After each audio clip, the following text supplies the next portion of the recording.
You ready? Okay. Good afternoon, everybody. Today is the Board of County Commissioners of Pitkin County regular meeting on Wednesday, March 11th, 2020. Welcome, everybody. Let's see. First off, we have additions and deletions to the agenda, which I know there are some changes. And of course, I just took a bite. First off, I can be talking. We are planning an executive session at the end, which will have to do with Crystal River Valley water wells, advice from attorney. And Then, Steve, we would also request the addition at a specific time, 1:30, to be briefed by the incident command team from our incident management team dealing with the COVID-19 virus. The reason we're asking for a specific time is obviously they are very busy and have a limited window in which to brief us, but we wanted to be responsive to the board's request from yesterday. so what I'm planning at that point, we'll try to finish the item that we're on. We can always stop. And if we start. need to break it in the middle, we will, but if we can finish it and get to that item in short order, we'll try to do that at 1:30. I had a question yesterday on future agendas, Jeanette. On our March 25th agenda, one of the energy code issues was said continued from March 11th, but it's not on our March 11th agenda. So I don't know why on the 25th it said continued from the 11th, because I don't want to make sure we're not messing up noticing. Okay. If that's what we should have, just to let you know. Okay. Okay. Is that it then? That's it. Okay. Are there any public comments? I'll I make a think we motion need a to amend- motion to amend the agenda, Steve. I'll make Okay. a motion to amend the agenda to add an executive session and to add a intervening public service announcement regarding the Briefing. coronavirus. Okay, all in favor, say aye. Aye. Aye. Okay, the agenda is amended. Now, are there any public comments? And I know we have several. Can I have you first, sir? Thank you. How are you? Nice to see you, Terry. My name's Terry Paulson. Been around the valley for 38 years. I have a request today. I don't know if you've already discussed this, but the Colorado legislature passed a bill, I think last May, that cities and counties can establish their own minimum wage. Before that, I don't think it was possible. So I'm here to see if you guys would be willing to direct staff to look at the feasibility of addressing this issue and establish some kind of a minimum wage for Pitkin County. You are probably aware that Denver by 2022 is going to have a minimum wage of almost $16 an hour. I thought it was pretty brave of them to take that step. There are other countries or cities around the country that have established, Seattle, I think, is $15. There are others out there that I have a whole list of things. I was going to bring all kinds of paperwork, but you can do your own research. Or if you could direct staff to possibly look at the feasibility of doing this. So that's what I'm asking for. And I don't know if you have any comments or where you think this might go. If I'm not approaching this the right way, let me know. No, I think this is a good way to put the issue out to us, and we have not discussed that, but we for sure can look into it. Okay, And that'd be great. I promise you, we'll look into it and All right. Could I ask a favor? What kind of timeline would we be looking before you could possibly look into this and have some kind of feasibility study or whatever it would take? right now, it would probably be a couple of months period, I would say, before Sure. we'd have any specific action. Given today's situation where all of our staff is working on Where's- on your plate's the full. coronavirus issue, and we don't have anybody free to be looking into this right now. No, I understand. It's probably not the best timing in the world, but I thought I'd start somewhere, so. Thanks for coming forward. So that's Okay. really all I have to say. So should I check back in a couple months and see what's going on, or? Yeah, sure. Okay, Thanks, Terry. Thanks, Terry. Thank you. thanks. Good to see you. You too. Okay, further public comments? Want to flip a coin? I'll go first. Mine's a fun issue. Okay, Tony. Okay, and I'm just gonna bring these over really quickly. Okay. Do I have time to go get my visual aid? It's just right across the street. My guess would be probably not. Can I get my visual aid? It's just right across the street while she's doing her presentation. Just depends on how. Well, if you're not back in time, we would move on. You maybe better stay here. Yes, sir. Sit in front of the mic. Oh, here, okay. Good afternoon, everyone. For the record, my name is Toni Kronberg, and I just wanted to very quickly give an update to the Pickens County Commissioners about your March 19th EOTC meeting. I have asked that I be allowed to present at 4 or 4:10 a 3-minute request for funding for phase 1 of a feasibility study to see if an aerial transportation system is possible. And Mayor Tory confirmed that the city's on board, that yes, that I can speak to this topic at 4 or 4:10, so I don't have to go on the agenda right now.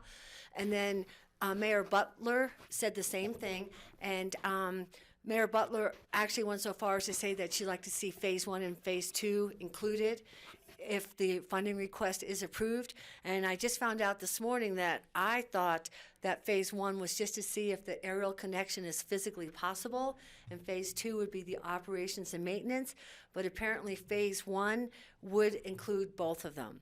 And the request is going to be for probably about $25,000, and it's just to see if the aerial connection is physically possible.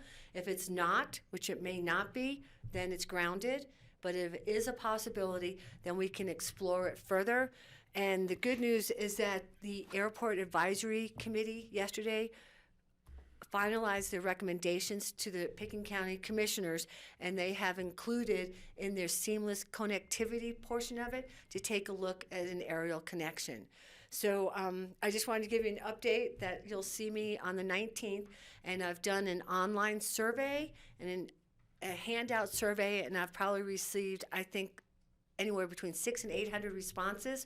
Only 4 have been against looking at the feasibility of an aerial connection. One's online, so it's done by a company, and then the other one people have filled out by hand.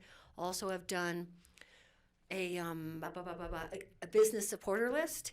And then this is a really complicated project because you have Snowmass component, Pickens County component, and an Aspen component. And I've been going before the different boards over the last, I know it started about 10 years ago, but I picked it back up about 1.5 years ago.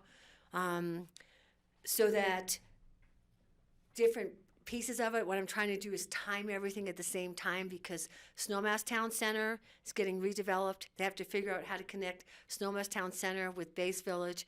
You have Brush Creek Park and Ride coming online, the airport master plan for the airport. Then right across the street, this is what really triggered me to get moving on it, was the city's planning on building about 400 new units, which equates to about 1,200 new residents. And imagine everyone all trying to go to work at the same time or go to school. We have that 20-minute gridlock in front of the airport almost all day long, so that I just can't imagine how that's going to function. So the aerial could be a great solution, not only for the workforce housing, which we all know we desperately need, and then the great thing about that Airport Advisory Committee is that they were really focusing on how do we get people in and out of the airport. So I just wanted to give you a heads up that that's what's happening. And then I've been going around to a lot of different groups, commissions, boards, businesses, and I've been bringing this. I apologize. This should say Snowmass too. I have it printed up, but I haven't had a chance to tape it on there yet. And then this is just really quickly the straight shot alignment where this is Aspen, goes to Buttermilk, the airport, Brush Creek, then to Snowmass, rodeo grounds, and recreation center. And then if we can, a lot of it, we're not sure if this is possible. Hopefully it can be. And then we'd go to Snowmass Town Center to Base Village. So you could get in on any of those stops, Brush Creek, for example.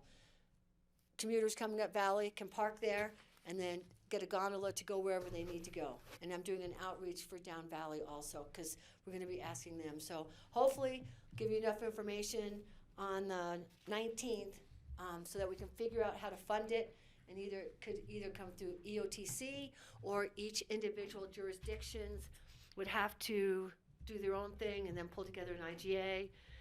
If we need to do a private donation, we need to do something like that.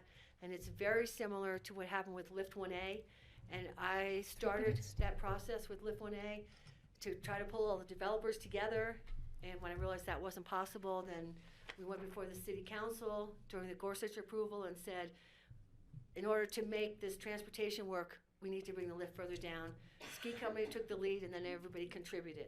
Okay. But thank you so thanks, much. Thank you, Tony, and we'll look forward to hearing more on the 19th. And I'll be really short. I'm going to have 4 slides.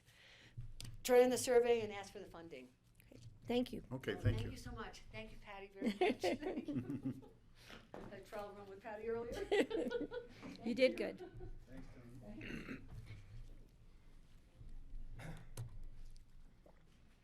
Good morning, Lee. Good morning, or good afternoon at this point. I just wanted to, my name is Lee Mulcahy, and I want to second everything both of those guys said, especially about the living wage. And it's kind of ironic because I'm in the Supreme Court now with SKICO. I don't think that I will have success. It's oddly, the firm in Houston that sued SKICO way back when, and won treble damages before they bought Aspen Highlands. Aspen Highlands sued SKICO for monopolist actions. And the family that declined to take the case, because that's an interesting way forward. A friend of mine, who's a ski instructor, very good friends with Mike Kaplan, said, Mike, I'm going to start a ski school. And he said, the Crowns will crush you. And he said, well, it doesn't matter because I'm going to take 25% of the instructors, because it's a small group. I'm going to pay more, and we're going to charge less, and it'll work. And Mike was like, you know what? We will ban you from riding lifts. So we thought that that was a way forward to get the lifts declared a public utility since they're on public lands. That would be a way forward to have competition here. I can't really seem to get much airtime with my congressman, even though I sit at his table, and my mom was a sponsor of the Lincoln Day Republican Day dinner, even though he's for competition and all. But I would like to read, cut me off, and so whenever you need to, what I wrote to the Supreme Court. And I'm very grateful that I have an 84-year-old mom that is just a pistol. We write, our country was born out of an act of treason against a government out of control. APSHA, the City of Aspen Housing Authority, which 2 of you are on, it's probably the most powerful board this side of Beijing, I would think. APSHA acts with impunity. Little people outside of Washington, D.C., especially here in the West, feel our legal system has become lawless and corrupt. We believe the common man has no meaningful way for redress. My right to own physical property and our right to due process before we are deprived of that property are protected interests under the 5th and 14th Amendments of our Constitution. And as such, we will defend our property with our lives. We submitted a settlement to APSHA. I assume you guys are going to be voting on it. In that settlement,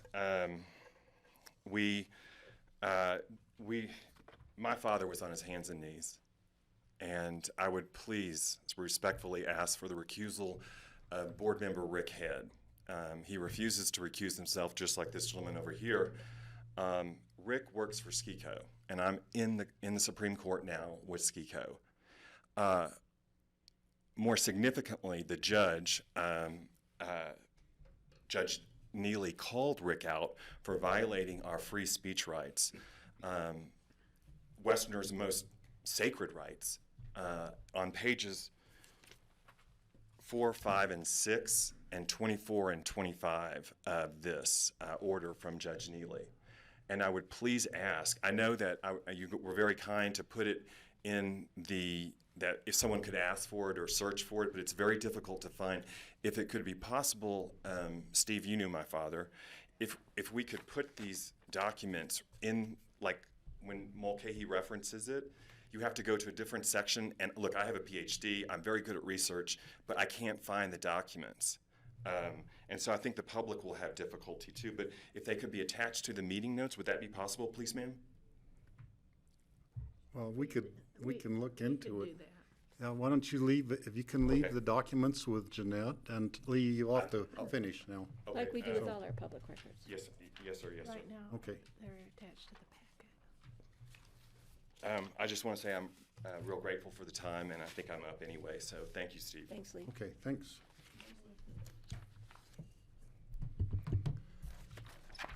I'll move your other items. Is there any other further public comment? Seeing none, is there commissioner comments?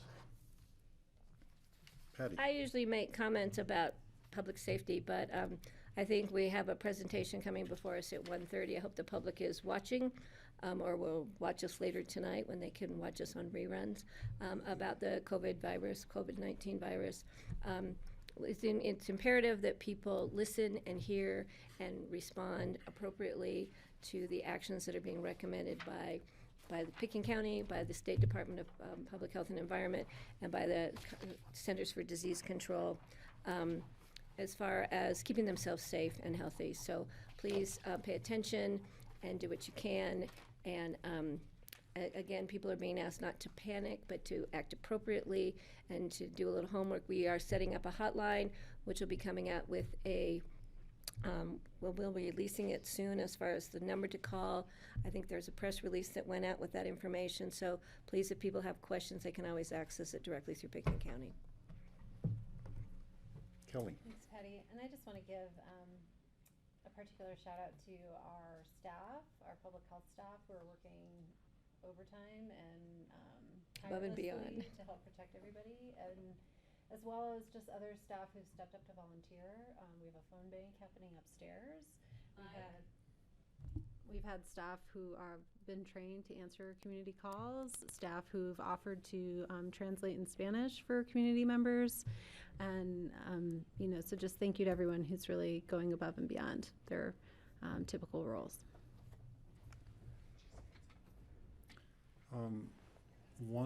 I'd like to point out that all of us as commissioners are taking steps following the recommendations, and one thing that at least 4 of us have canceled plans to go to meetings that were scheduled for tomorrow and the next day. We'll either be phoning in or the meetings were canceled because non-essential travel to meetings of large groups of people is just not recommended right now. So we're following the recommendations too, and urge everybody else to take appropriate steps to protect your health, to wash your hands frequently. Try not to touch your face. If you have to cough or sneeze, try to do so into your elbow like that is the best place to do it. So I hope everybody stays healthy and your family stays healthy too through this. So I have that phone number. John, can I release that hotline phone number? Yes. It's 970-429-6186. Again, that's 970-429-6186. That's the Pickens County hotline for people who want to speak with someone about medical or other concerns related to the COVID-19 virus. Okay, further commissioner comments? Seeing none, we'll move on to the consent items. There are 3 of these on here, and I believe we'll want to just take them one at a time, even though they're consent items, because the second and third items, I think we want to have some more talking about. I'll make a motion to approve the first item, Steve. It's the minutes of the regular meeting from February the 26th. I'll second. Okay, it's moved and seconded to approve the minutes. Is there further discussion? Seeing none, all in favor say aye. Aye. Aye. Thank you, Jeanette. Next, we have a resolution appointing citizen board members. And it is 2 different boards. One has to do with the Financial Advisory Board. And Pete Loris is going to move from the alternate position to the regular position there.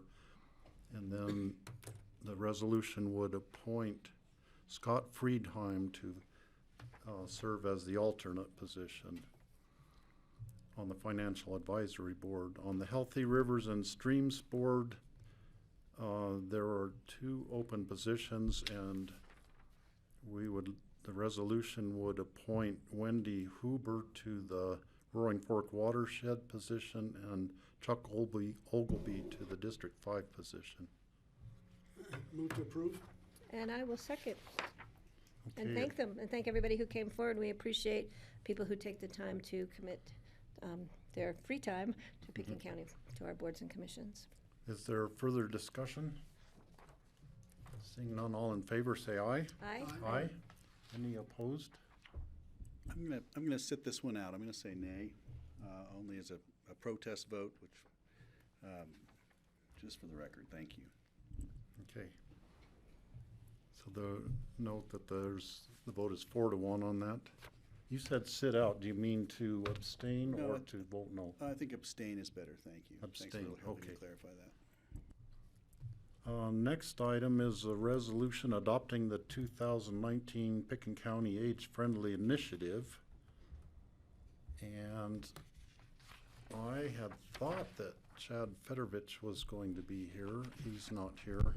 Well, Michaela is taking it, but she's busy. And Chad wasn't able to make it either, Steve. I guess if any of you have any questions, I'll try to answer them. I'm sure John will. Okay. We'll try. Michaela's busy upstairs right now, so. Yeah, and I think the AIS pretty much describes what they're doing here.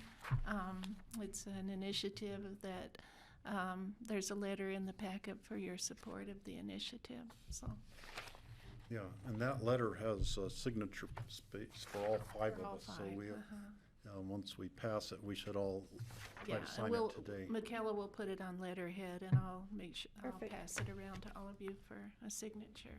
Okay. So, So I missed the presentation when Chad actually presented this several weeks ago to the board, but I've been following it along the whole time they were updating our plan, and it's really just a pretty awesome plan that I think is going to be being used by other counties for doing an aging well plan in their communities also. I'd make a motion to approve. Okay, is there a second? Second? Any further discussion? Okay, all in favor, say aye. Aye. Aye. thank you. Thanks, Jeanette. Moving on to individual consideration items, first readings. These will be set for public hearing on March 25th. First off is a resolution approving first quarter supplemental budget requests. And we have Connie Baker here to present that. Good afternoon, Connie Baker, Budget Director. The first quarter supplemental request would increase the county's budgeted expenditures by $1,144,023, offset by an increase in budgeted revenues of $125,000, for a net budget increase of $1,019,023. And there is no impact to the general fund in this resolution. I'll briefly go through the different requests. The first one is in the Road and Bridge Fund, and it is to speed up a project that was originally planned for 2024, and that is a Maroon Creek Road overlay. GR was here yesterday to give some details and show some pictures on that. It would be 0.8 miles going from the rec center upwards towards Highlands. And the request is for $600,000. Then in the Solid Waste Center Fund, they are requesting a construction and demolition program specialist. This would be a new FTE. This was brought up in the 2020 budget process as a potential request that would be brought back during 2020. It's being brought back now in first quarter for timing reasons. However, if the board approves this supplemental today, the position itself would be considered contingent upon approval of the actual construction and demolition ordinance by the board. It would just go ahead and line the budget up should the board decide to move forward with that ordinance. Thank you. The third request is from the Open Space and Trails Fund, and it is for an increase in their budget for the renovation of the historic Mather House. This project was included in their 2020 budget, but they've had changes in scope, changes in the construction environment that have increased the price of this project. So they are asking for an additional $230,000. The next request is in the library fund, and it's for electronic library door locks. And I did get some more clarification on this request. The exterior doors of the library already are set up with the electronic system. This would be now for internal doors in the building. And not 100% of the doors, but a majority of them. There are some of the meeting rooms that are glass all around, and they don't feel the need to set those up with the electronic system. But most of the other interior doors would be set up with the system. They didn't do it originally with the remodel of the building because of cost concerns. They thought that in order to set up this system internally, they would have to rewire each and every door, and that would have brought the cost to be a lot more. So as a cost-saving measure, that was cut out. However, they've now seen that they don't have to actually physically wire. There are other ways that they can have these systems work that is not as prohibitive cost-wise. So that's why they would like to move forward with it. They've also had a few situations come up where there were security concerns and feeling the need to also have the ability for staff to shelter in place. So that's what's prompted this request at this time. And if you do have other questions on this, Kathy Chandler will be available to come to second reading if you would like her to. I don't need those answered. I'm My good with questions. Thank you. Okay. Just assuming she has an app now, so she can just do it on her phone, right? Then the final request is for pretrial services, and this is not a new program. There's no new money. We're just moving this from the jail where it was originally budgeted to the Human Services Fund. And so since it's moving from General Fund to Human Services Fund, it does require a supplemental request. Any questions? Okay, I think, I have just a quick, the pretrial, that's part of the other item we're hearing later today. Yes, The new, yes. NAN is bringing forward the IGA. The new IGA. Right. Okay. I was assuming that, but for some reason Garfield County never entered into the previous IGA, so we're cleaning that up. Okay. Perfect. okay, we need a motion. I'll make a motion to approve first quarter supplemental budget requests. And thank you for the clarity on the questions we had. And I'll second it and set it for a public hearing on March the 25th. Yes. Okay, it's been moved and seconded to approve on first reading. Further discussion? I just want to note, since we had our substantive conversations yesterday during work session, that for the Maroon Creek Road paving overlay, that we will be putting out information to everyone about when those lane closures and work will happen, so as to facilitate their recreating and easy travel over the summer months. Because the project will probably be occurring over the summer. Yeah. Yeah, that is 8/10 of a mile of a project where one lane will be closed for quite a distance, probably at a time. But it's a heavily used portion of road and really needs some work to bring it up to safe standards. Okay. Further discussion? All in favor, say aye. Aye. Aye. Thank Okay, you. thank you, Connie. Next up, we have a resolution approving a memorandum of understanding for participation in the Emergency Fire Fund. And I'm gonna stop there on the full description of it. So Valerie, you can fill us in on all the different details of Sure. parts of this. Thank you. Good afternoon. I'm Valerie McDonald. I'm the Pickens County Emergency Manager. I'm here asking the board to approve a memorandum of understanding with the Colorado Division of Fire Prevention and Control to approve the county's participation in the Emergency Fire Fund. The Emergency Fire Fund is essentially an insurance policy. If we have a fire that qualifies on state or private land, this fund would help pay the fire suppression costs. It's a 5-year agreement. This memorandum, this MOU is a 5-year agreement, although we could cancel it with written notice at any time. The county has participated in this agreement since the 80s. We pay approximately $42,000 a year. That number's gone up, it's gone down. It's based on a formula that's in the MOU. And the money is allocated in the Sheriff's Office annual budget. So I will stop there. Any questions? You've seen this numerous times before. Thank you for bringing it back to us again. Sure. And I'm very supportive of this effort. And as we've always said, or we're saying, that it's not a matter of if, it's a matter of when, and we need to be prepared. Mm-hmm. So I think this is really an insurance policy for us. Mm-hmm. Other communities have had fires that were on public and private lands and have destroyed homes, and the firefighting costs escalate really rapidly. And so we've been lucky. We've avoided that here in Pickens County, but it's good to be prepared. So that's what we're doing today.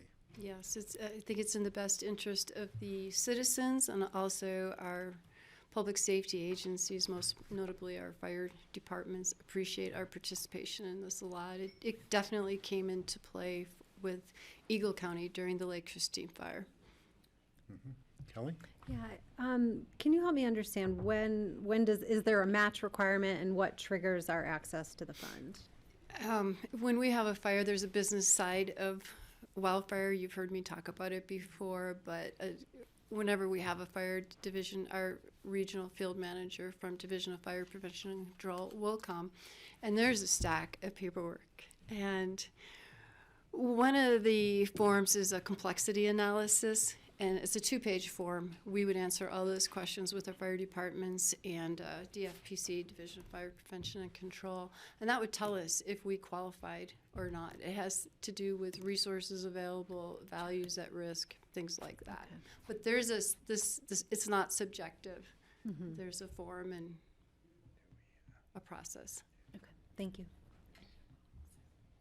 So I'm going to be really brave here. I'm going to read it. The title. For the, no. I'm gonna do a all the motion. acronyms. Is that what you wanted me to do? I'm going to do the motion to approve a resolution of the Board of County Commissioners of Pickens County, Colorado, repealing resolution number 26-2015, approving a 2020 memorandum of understanding for participation in the Colorado Emergency Fire Fund with the state of Colorado, acting by and through the Department of Public Safety for the benefit of the Division of Fire Prevention and Control. I'll second. Okay. It's been moved in second and to approve that resolution that Patty just read. Set Lots of for acronyms second in reading. there. I skipped that and read the full titles. And so this would be set for second reading on March 25th and public hearing at that time. That's Any correct. further discussion? Seeing none, all in favor say aye. Aye. Thanks, Valerie. Thank you. So we'll see you. Hopefully we won't see it too much in the meantime, but next up we have let's see, resolution approving an intergovernmental agreement with the Aspen School District, Aspen Valley Hospital, and the City of Aspen for the purchase of vital mental health services. Thank Hi, you. Jordana. Hi, Steve. Great. Well, I'm here, Jordana Savella from Pickens County Public Health, along with some of the partners in the IGA. So Michelle Michonne representing Aspen Valley Hospital and Richard Pryor representing the City of Aspen. Welcome. Thank you. And so this is an IGA that we've had an IGA in place since 2017 to be able to provide these vital mental health services within the community. The changes to the IGA that we are, why it's being updated now, is to account for additional funds for the city of Aspen. They've collected funds through their tobacco tax, and they would like to increase the amount that they're contributing to this IGA to be able to round out what is currently a 0.6 FTE counselor at the school to a 1 FTE position.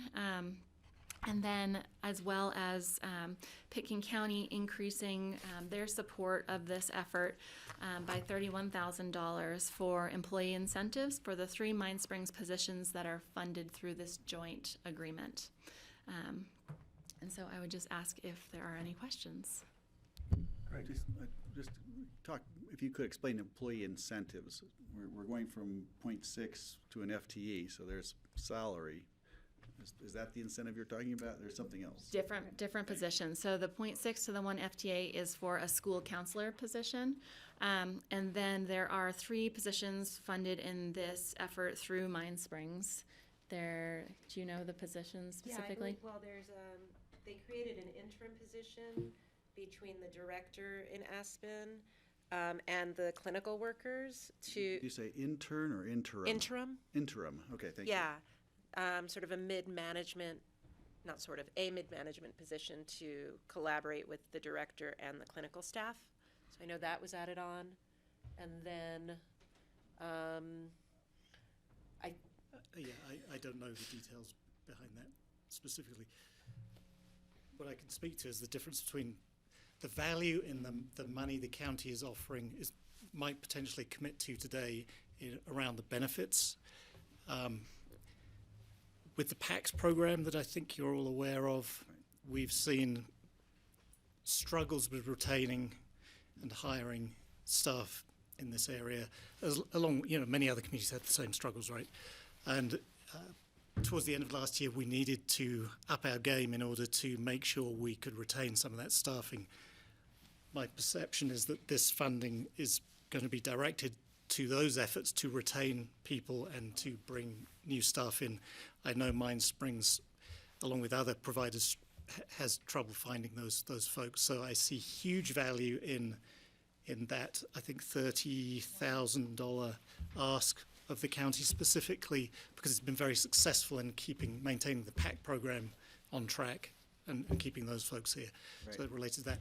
In terms of the City of Aspen contribution of tobacco tax dollars to filling up the rest of that position, so to speak, at the schools, we've been fortunate to gain so many dollars through the tobacco tax.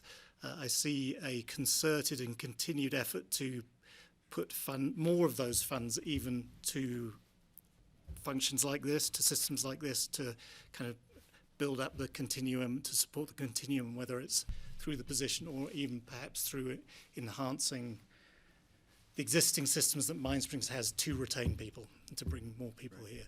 Thank you for that. I'm on board with the PACS program completely, and in certainly favor keeping. This is not talking about PAC program specifically, but the work we did with incentives with the PAC program illustrates that it can be of value, I think, to the other system too. We understood it was difficult finding people at the beginning, and now that it's up and rolling and it's proven successful already. Right. Whatever we can do to help, in my opinion. Thank you for that. Yeah. Thanks. George? So, John, will if we pass this, will our contribution come from projected tobacco sales taxes, similar to the city? Right now, those contributions are coming from a combination of the Healthy Community Fund, as well as some funding that was coming through the jail for jail-based mental health services. Future increased funding is an opportunity to come through the tobacco tax, but that is not how we've been funding this IGA. Yeah, okay, thanks. I think this is a great partnership, but I think what's sort of extraordinary as we continue to try to address this issue throughout our community, according to the memo, we are spending $9 million a year towards this effort, which is for a county with a population of 17,000 people.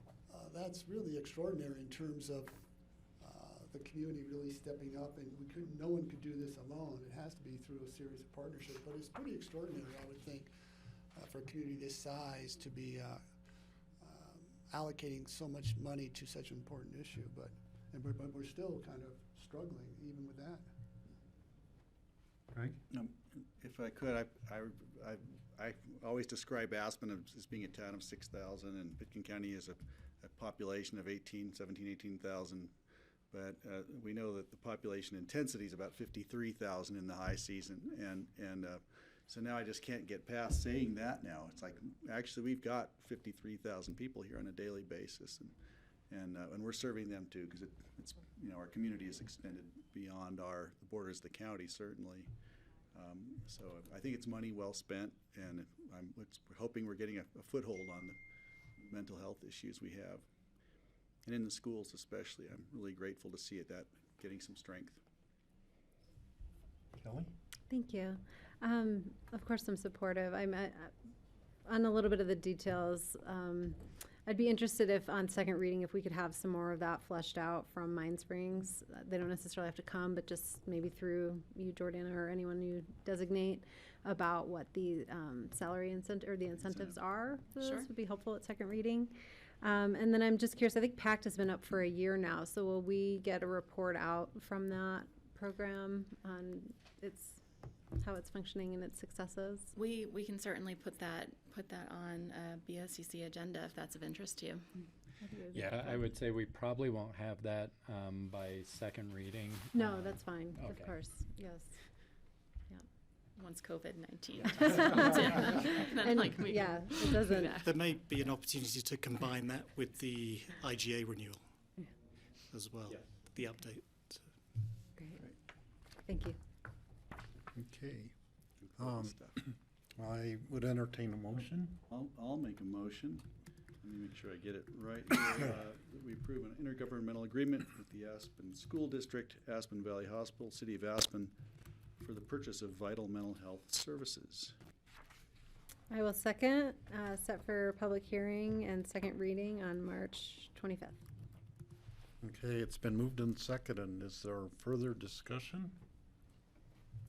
I also really favor these efforts we've been doing. I think we've been making some good headway and look forward to it continuing. So, all in favor, say aye. Aye. Aye. Thank you. Thank you. Thank you very much. Next item, we have a resolution of the board repealing resolution number 136-2016 and approving a new intergovernmental agreement with Garfield County for the provision of pretrial assessment services. Give me just a sec, Steve. I think we have a lot of staff working on other stuff. You're Nan today. You would give me just a moment to pull that up.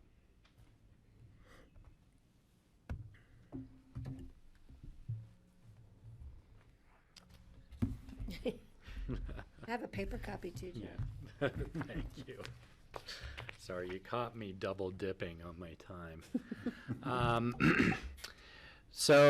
As the board is aware, Mind Springs Health used to provide pretrial services for Pitkin County. This is really an opportunity for it's a diversion program that allows pre-trial or pre-sentence individuals to be monitored outside of the jail based on a risk assessment.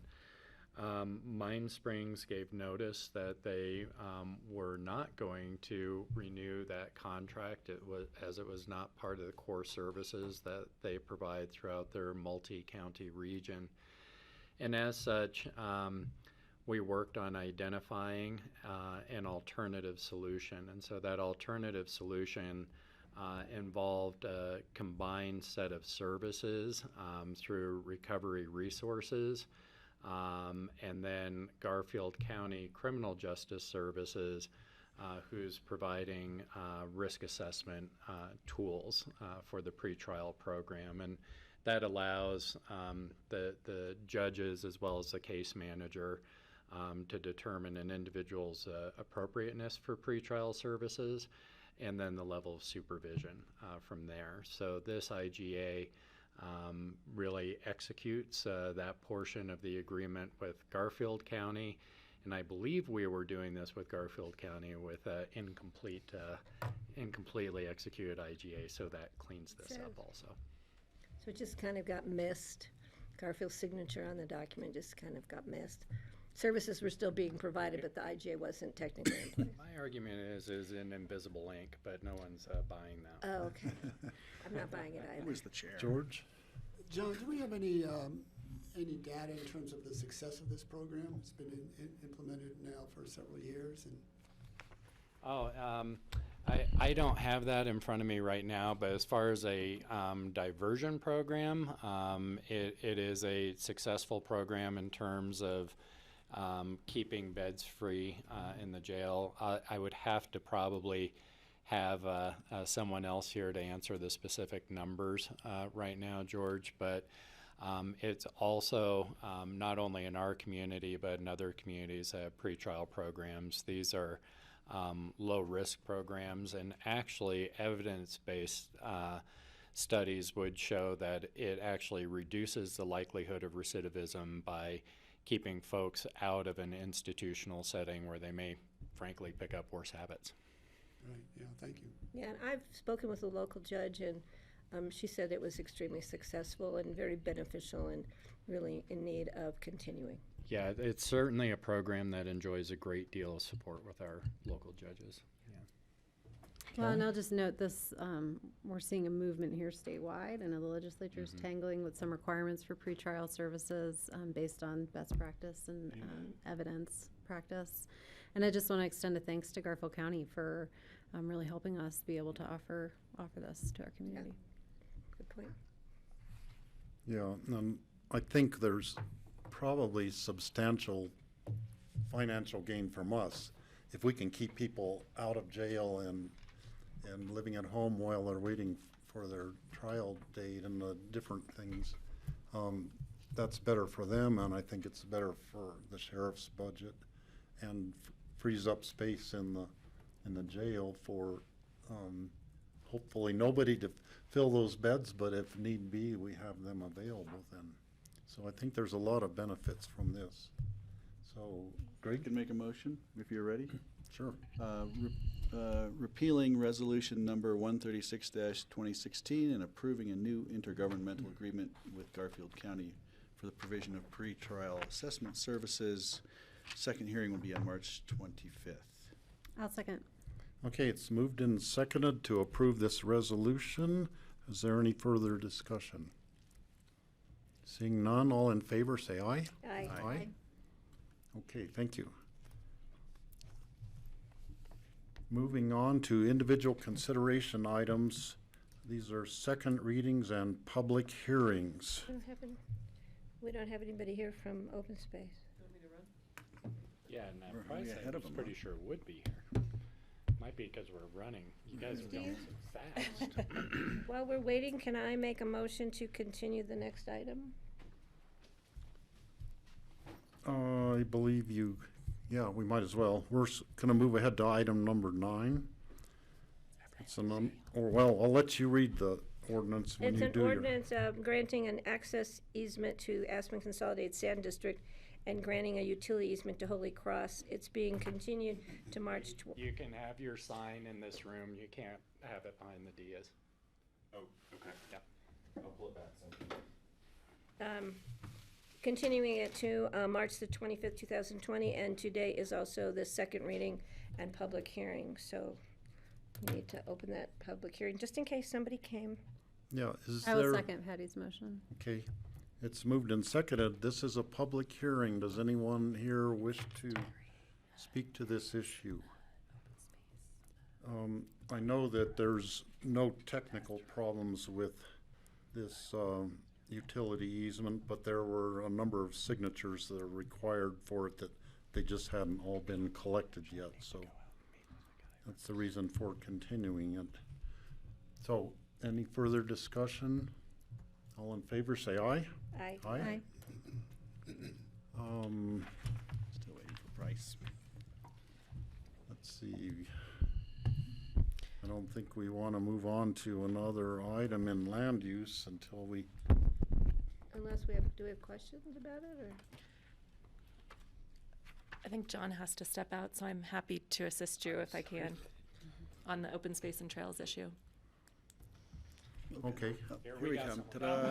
Oh, and we have Gary. Sorry about that. We are moving along today. Suzanne That's has to flying. do her wifely duties here to gather somebody. I know, she had to go find me, and I was away upstairs just talking. That's why we sent her. We didn't call anybody else. We I just know, sent she her. found me. So this item is an ordinance of the Board of County Commissioners amending Title 12 of Open Space and Trails, Sections 12.04.030 and 12.04110 of the Pitkin County Code. Hi, I'm Gary Tenenbaum. I'm the director of Pitkin County Open Space.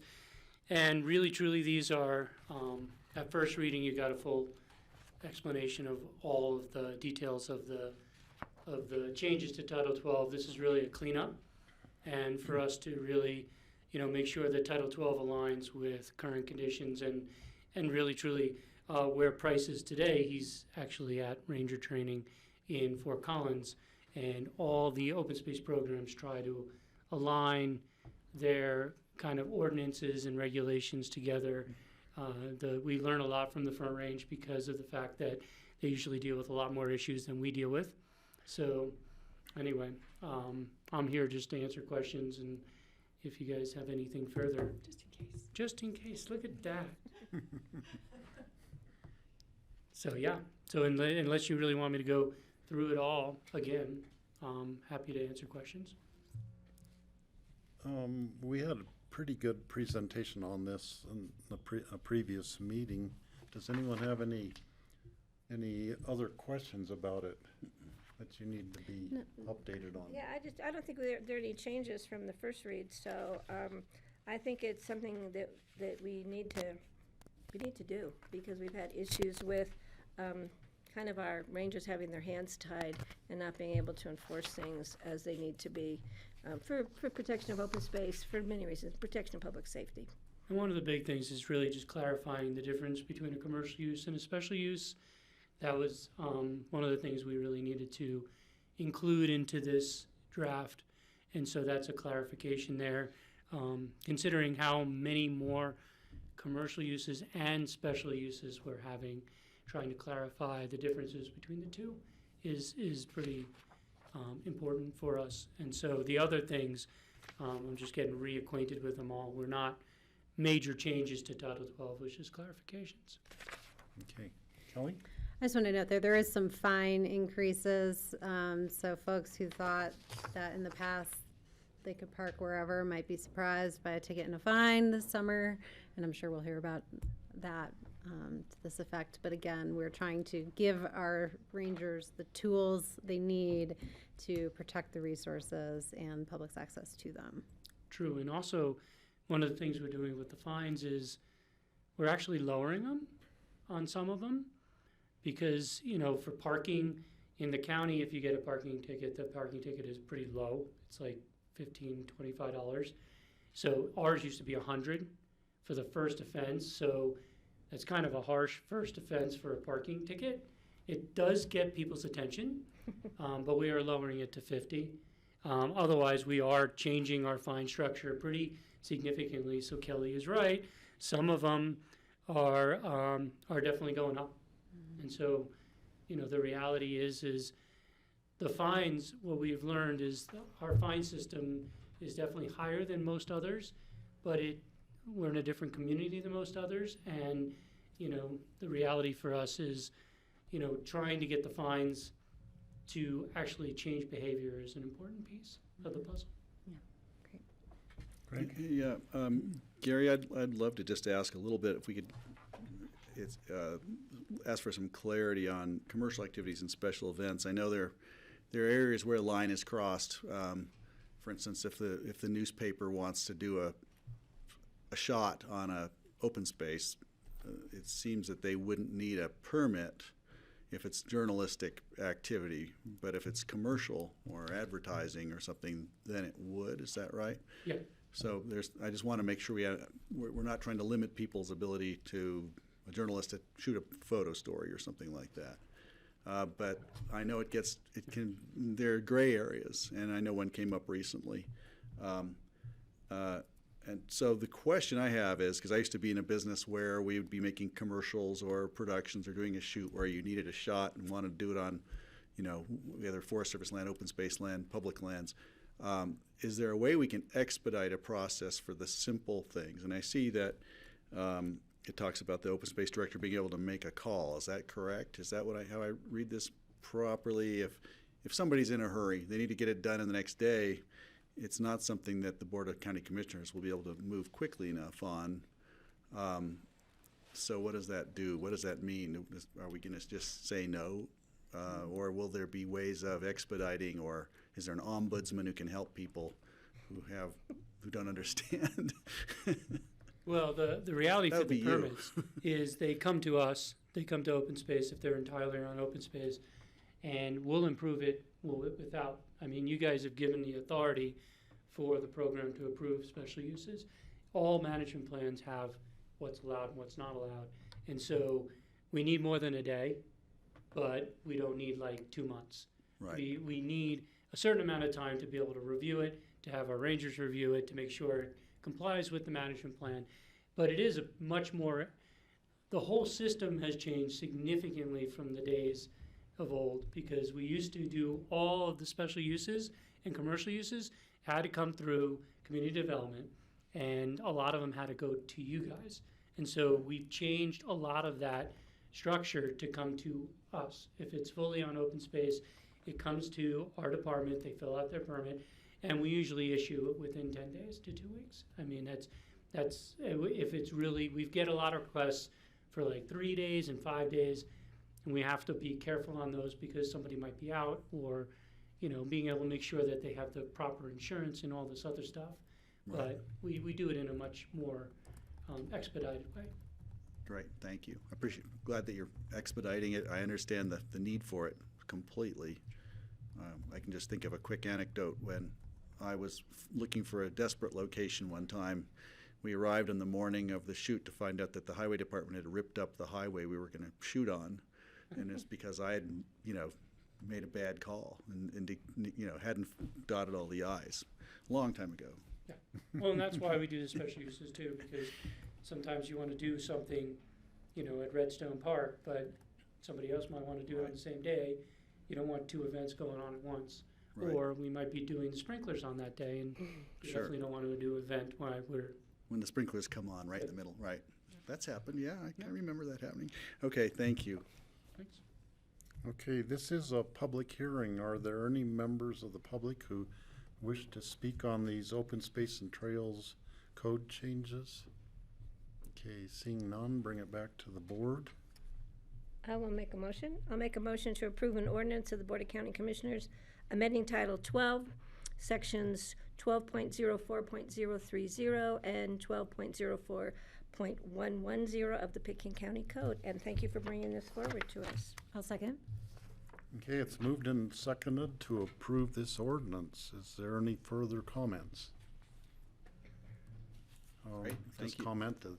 Thank you, Gary, for you and your staff working on this. Thank you for coming, Gary. Yeah. Yes, So, you guys are moving today. Yes, So- we are.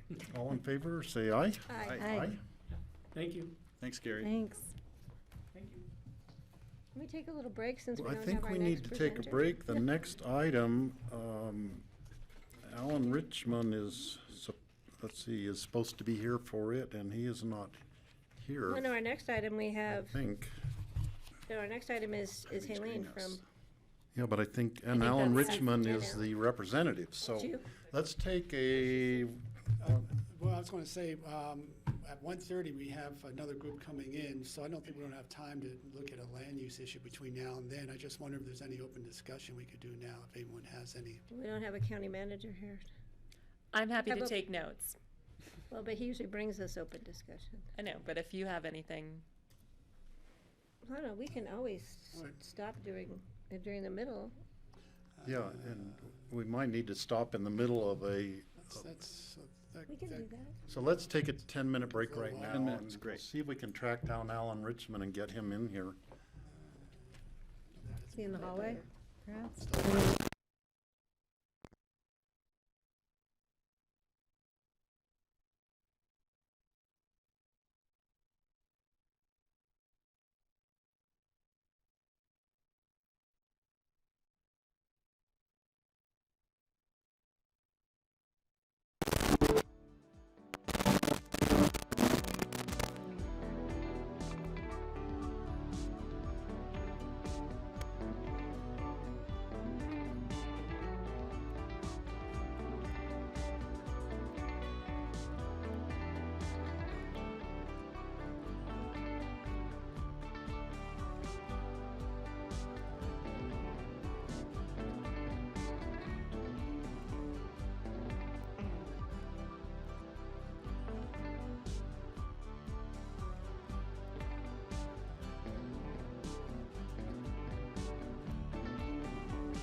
Okay, welcome back. We're going to move now to land use public hearings. I want everybody to know that we have, because of the drastic situation with the COVID-19 virus here in the county, at 1:30 we will take a break, and hopefully that will only be not very long of a presentation, but it's people coming in from our emergency management team to do a presentation. So we'll get as far as we can. We probably won't finish this hearing before they come in. We will take a break at that point for their presentation and then go back to the land use hearing. So this item is Jaime Services and Greenhouse LLC special review for building materials and landscape storage. Hi, Steve. Suzanne Wolf with Community Development. You get me as a stand-in for Haleen, who is out sick. So everyone's being very good in our office about staying away. So, but it means I get to cover. So I'm here with Alan Richmond, who's representing the applicant, and then Jaime. You're gonna have to pronounce your last name. Araujo. Of Jaime Services and Greenhouse LLC. So the request is special review approval for storage of landscape materials, vehicles, trailers, and equipment associated with a landscaping seasonal snow removal operation. I'll get you oriented. We're on Highway 82, a little bit up valley from the town of Basalt. As you can see, sort of Rowing Fork Club on either side of the highway. This is the Basalt Old Snowmass Trail that cuts behind here from Basalt over towards Holland Hills over here. The Jaime's property is right here. Several of you are familiar with prior applications we've had but from the Nakagawas for special review approval for a very similar landscaping use on these two properties that are just down valley of Jaime's property. There's also been a special review approval for the Aspen Rental property, which is right next door as well.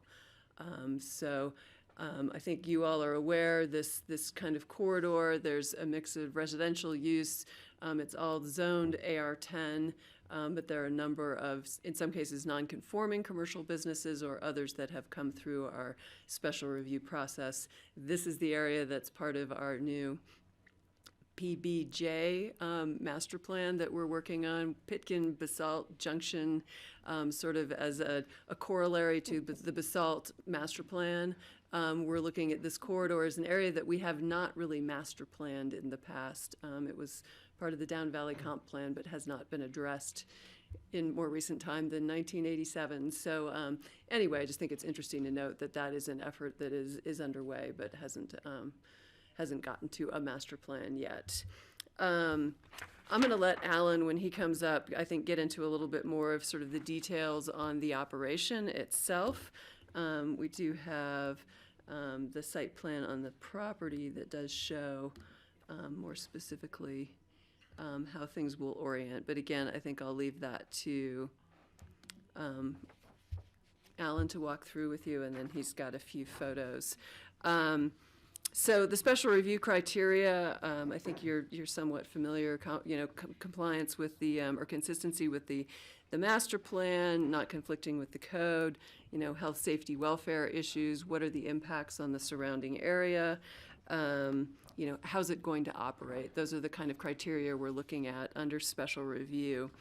I won't walk through all of those, but just I think to touch on a couple of the issues that had come up. I mean, obviously looking at this sort of compatibility with the surrounding area, similar uses have been approved on the adjacent properties.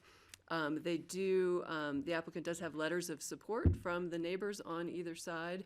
I know when the Nakagawas came through, that was not the case, and I think, there was definitely some concerns raised by the neighbors. But in this case, there is support from the neighbors who both have commercial operations on either side of the property. One of the issues that's come up is, concerns with Highway 82 and turning. Matt Webster is here, and again, can jump in after Alan to address their permitting process with CDOT. This area of the highway does have the center turn lane for vehicles, turning to coming down Valley and vice versa. It also has an acceleration deceleration lane in front of the property. So those pieces are in place. There is a CDOT permit required to change the use. It's a residential use now. So again, Matt can address that more specifically for you. The town of Basalt did provide referral comments on this. That was one of the concerns they expressed, was the size of equipment that might be coming and going and impacts on the highway. They had made a recommendation about the county working with CDOT to install signage warning of turning and slow-moving vehicles in this area. Again, maybe Matt can address his conversations, with CDOT, and we can discuss that more.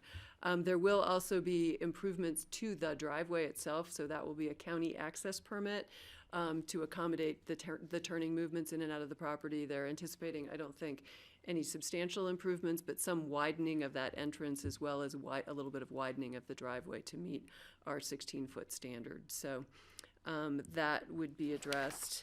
The other, I guess, when we go back to, the other, they've proposed some screening fencing along the property.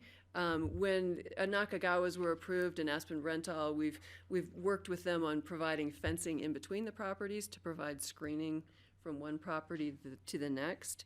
A similar fence is proposed here for the side that abuts the Aspen Rental property. There would be a 6-foot screening fence, and that mimics essentially the fence that's on this side for the Nakagawa property. They have proposed to extend that fence to the back side of the property. Again, this is right adjacent to the Basalt Old Snowmass Trail, to put screening fencing up here. As you can see, there's from the trail, there's a change in the grade as it kind of drops down into the property. There was a concern raised by the town of Basalt about putting a screening fence along the back of the property. We also raised a concern when we looked at the wildlife mapping. There's actually a mapped wildlife corridor through here, sort of highway crossing type corridor.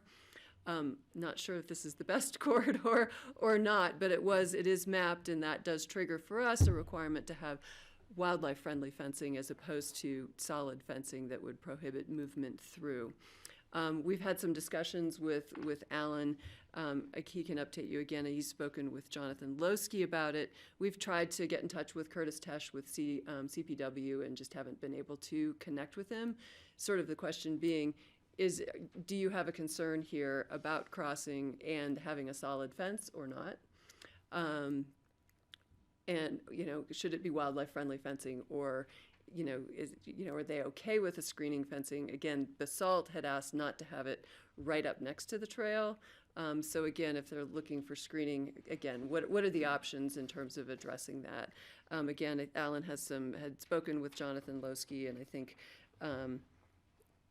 again, we hadn't gotten a hold of CPW, but I think moving forward, we'd sort of like to leave that, make the conditions such that if CPW says this should only be wildlife-friendly fencing, then that would be the requirement placed on them.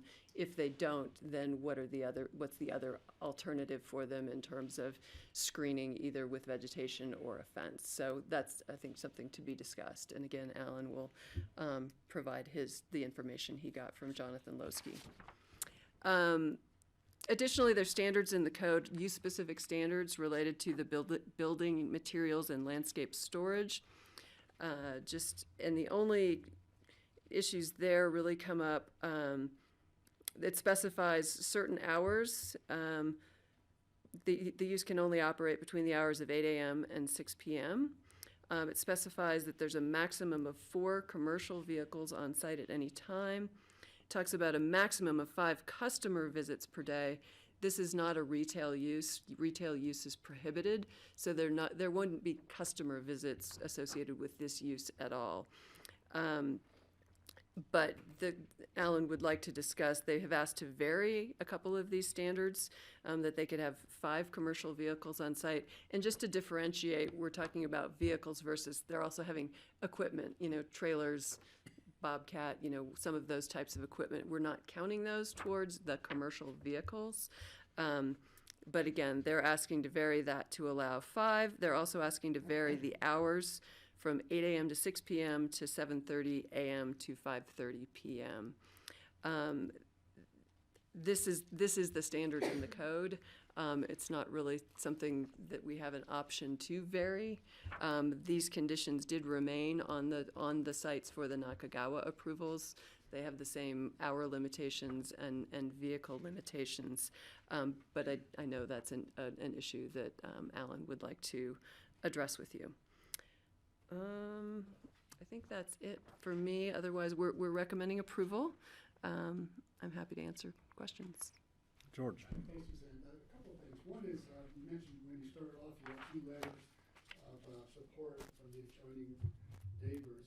It's actually one letter. It's the same letter written by, and it's just copied over by the other person. So I view it as one letter, right? It's like a petition. I was going to ask you about the Nakagawa's application. When we went through that process, we looked at number of vehicles, we looked at hours, we looked at landscaping, and for me, we'll wait to hear Alan's presentation. But for me, we need to have some consistency, because once we change one, then we're opening up the door for the other adjacent neighbors to do the same. But have we had any issues or complaints? Have the Nakagawa, I can't pronounce the name. Have they been able to maintain or do what they said they were going to do, and haven't extended their hours or had more vehicles on, or had any neighbor complaints? I have not heard anything. I'm not aware of any issues associated with their compliance with their conditions of approval. Yeah, okay, great, thanks. Patty. Yeah, I had the same question about the hours. What are the hours for the rental? It seems like you can, Much earlier. and later. Yeah, I was gonna look that up. I think they get to come in at 6 in the morning. And I think you have to 6 or return 7. something by 6 at night. So if we're talking consistency, then we need to talk consistency. So that would be something I think is of interest. The other thing is the fact that I do spend a great deal of time in greenhouses, and greenery, plant shops. When we get deliveries in of soil or bark, they come on a semi-truck, so the pallets can be unloaded with a forklift. So how are we going to get a semi-truck in and out of there? Yeah, it wouldn't fit on this property. I'll. Will you, that's a question I have. I will absolutely talk about it. Okay, in my so presentation. that, and the time, the wildlife fencing in the back, I think is, we'll see what you have to say about that from Jonathan Lowski. You kind of would rather them not cross through that property and try and cross Highway 82 to get to the river, but there's also a ditch along there somewhere too, but I think the ditch might end on Nakagawa's property and not come through. There was a water or something that did Nakagawa's. That's continuous. Okay, so that was something on the other property, doesn't follow through on this property. Okay, those are the questions I have so far. Greg? Similar questions to those, but I certainly want to hear what Alan has to say first. I also just want to make sure we just hear about the CDOT, the presentation to CDOT, and that's a dangerous stretch of road there for anybody trying to cross or do anything. It's like a drag strip. So I'll be interested in hearing about that also. I'm hoping this isn't the only wildlife corridor in the neighborhood, but I'm afraid that it may be an important one. So one of the questions I had on the back would be, is it possible to screen with trees rather than a fence, or is it a security issue? But we haven't heard from you yet, so I don't want to get ahead of ourselves. I do know we've got 5 minutes and we've got a break. 5 minutes, so. 6 minutes. So I do have a kind of a zoning kind of a question for you, Suzanne. All of these businesses were established along this stretch of highway before there was zoning there. Then it was zoned, and all of these the businesses were all non-conforming uses. And I know we dealt with that when we were looking at Nakagawa's putting their business on what had been Telio Cerise's house in Hayfield there. So we have dealt with this before, but what are the specifics of the zoning and what is allowed, and since those were non-conforming, how much of a business can be built here, given the code? So, actually in this case, I mean, it's zoned AR10. It's had a residence on it. The request, the special review use for this use is permitted under the code. I mean, they just have to go through special review to get that approval. So there's nothing non-conforming about this. Same with Nakagawa's. There was no non-conforming, legal non-conforming use. Yes, some of the facilities in that stretch of highway, I guess maybe the Aspen rental property had non-conformities. The property, what's the other property? Holland Hills Business Center, also non-conforming. Farther up valley, what's now the Four Seasons landscaping property. Those are the ones that had non-conforming uses on them. In this case, they are going through the process that would allow the use. So there's not a non-conforming issue under the current zoning. Okay. So, Are there further questions for Suzanne? Nope. And you want us to let's see. Want us to clear out? Oh, well, this might be John. Is this a good time? Is everybody here who's going to be presenting? Not yet. They're almost here. Is everyone? We're waiting for Gabe. So this is actually a good breaking time before Alan starts his presentation. I think it would be better to wait and have yours all in one block of time. 100%. That would be less disruptive then. So, John, we're gonna wait until, I mean, we're ready for the presentation. Yeah, if we want to take 5 minutes, Steve, maybe the board wants a 5-minute break and just do 5-minute break? Sure. Okay. Sure, why not? We'll take a 5-minute break anytime. take a 5-minute We're break. into breaks. I can finish eating my salad.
Okay, we are back on the air, and we're doing a break from our land use application to have this special presentation on the COVID-19 virus situation.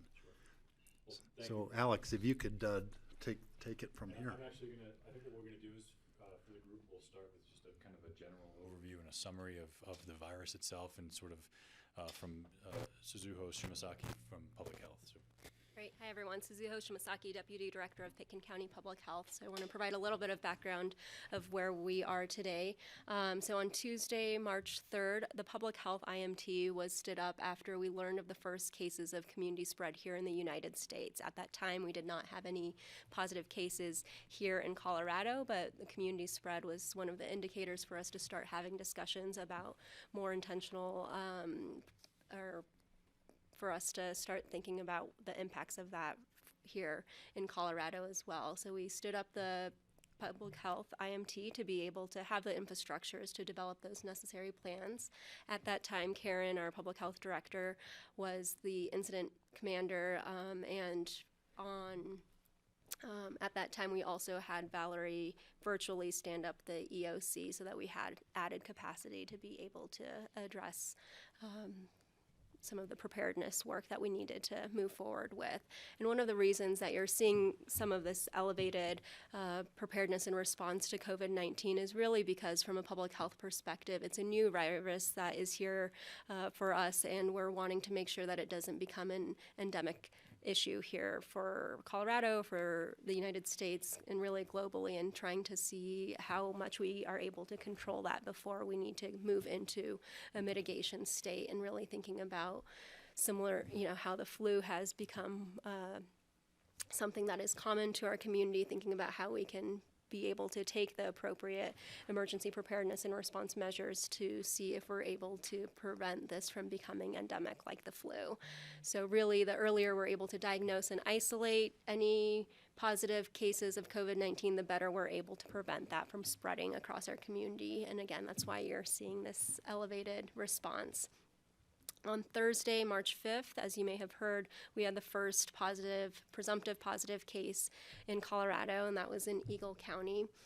Shortly after that, there were 6 additional presumptive positive cases the following day, which was March 6th, this past Friday.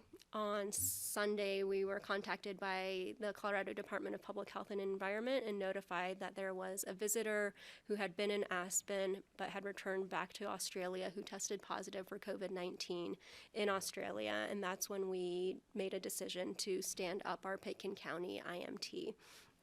From there, we've been in close contact with CDPHE, who's taking the lead on these epidemiological investigations, because the person who had tested positive, who had returned back to Australia, was not a resident of Colorado. So if they're a resident of Colorado, local public health agencies take the lead on the epidemiological investigation, all the case, the tracing, and things of that nature. But because they're not a resident of Colorado, the State Department of Public Health and Environment is taking the lead, but we're working very closely with them to support that process and be in close communication with the individuals who were in contact with the individual who had gone back to Australia. And communicating as much as we can as soon as we get the information from CDPHE. So yesterday, once we learned that and the IMT was set up on Sunday evening, on Monday we developed a plan with key partners to swab the individuals that CDPHE had identified as having been in contact with the person from Australia, and making a plan to collect samples, respiratory samples from those individuals. We were able to collect 10 samples from those individuals, and those samples were sent to CDPHE Monday evening. The tests usually take 24 to 48 hours, and we were notified earlier this morning that 3 of those tests have come back positive. We do not have results for the other 7 yet. Those results are pending, so as soon as we hear back from CDPHE about the results of those 7 remaining tests, we will have the same chain of communication as we did today. We are committed to getting that information out to our community as quickly as possible prior to the state and their timeline for their press releases. In regards to where we are today, again, we've received notification from CDPHE that there were 3 presumptive positive cases. What that means is that those cases tested positive at CDPHE's lab. Those samples have also been sent to CDC's lab to confirm that they have a confirmed positive case of COVID-19. So we have that second measure to ensure that these cases are truly positive and we're not getting false positives here. Once we receive that information, we'll be sure to communicate that out to everyone as well. We also heard from CDPHE that they have identified 3 communities in Colorado that have community level transmission based on their epidemiological analyses that they've conducted. We just learned that this morning, and so we are aware that there may be community levels of transmission here in Pitkin County. And how CDC defines community spread is that people have been infected with a virus in an area, including some who are not sure where they had become infected. So the individuals that we took samples from yesterday are all known contacts. So again, we know that we're able to trace that back to the individual who had returned to Australia. And then if we have any other tests that are submitted to the state and then further on to CDC that come back positive, but we're not able to trace them back to having traveled to a high-risk area or having contact with someone who has tested positive for COVID-19, at that point we would consider that community spread. That has been integrated into our emergency preparedness and planning plans that we've developed, months and years ago. So that's when we really rely on these plans that we've had developed previously and working with our IMT structure to ensure that we are following those protocols and are having conversations with our key partners. So that community transmission being identified in our community is something that was a trigger point in our plan. And what we'll do at this point is to have a discussion this afternoon with key stakeholders and experts to discuss what this really means for our community and the best way to respond and what guidelines we should be putting out into our community. We're recommending at this time to organizations to really follow the protocols that you all have set in place already based on the plans that you have, and to activate those plans. As you all know, this information is rapidly changing, so we will get the information out as quickly as possible once we have these conversations with our key partners about any guidelines that our local public health agency may be putting out. But at this time, we're really following the guidelines of CDPHE, who provides us guidance, and then CDC, who gives guidance to all of the state departments of public health and environment. We are continuing to monitor all of the calls that we're getting. We now have a community hotline where people are able to call if they would like to be screened to be tested for COVID-19. That number was in our press release, and I will have that pulled up here in a minute as well. So that number is 970-429-6186. Again, 970-429-6186. And we are asking everyone to please call ahead to first be screened. We have human beings, people on the other end of the phone line who you can talk to, ask any questions you have about COVID-19, and run through your symptoms and have them assess whether or not you fit the criteria to be tested. And at that time, they will provide you with any information about how to be connected with a place where you can get swabbed for testing. We also know that there has been other cases here in Colorado, other communities where they've had individuals who have tested positive for COVID-19. Jill Ryan, who is the Colorado Department of Public Health and Environment Executive Director, is coming out here on Friday to meet with all of you as elected bodies of our community and key stakeholders. So once we have more information about time, we will let you all know that. And then this afternoon, our Governor Polis will be talking about community transmission at 5 o'clock as well. So any information that comes out from those channels of communication, we'll be sure to update our community around as well. Steve? Yeah, George. Thanks. I'm just curious. I just note that the World Health Organization just today declared this pandemic. And the last time they did this was in 2009 with the H1N1. I remember the community sort of gearing up for that. So my question is, what are the similarities? What are the differences? What are we doing that's same or different? And between the H1N1 pandemic and the COVID-19 pandemic?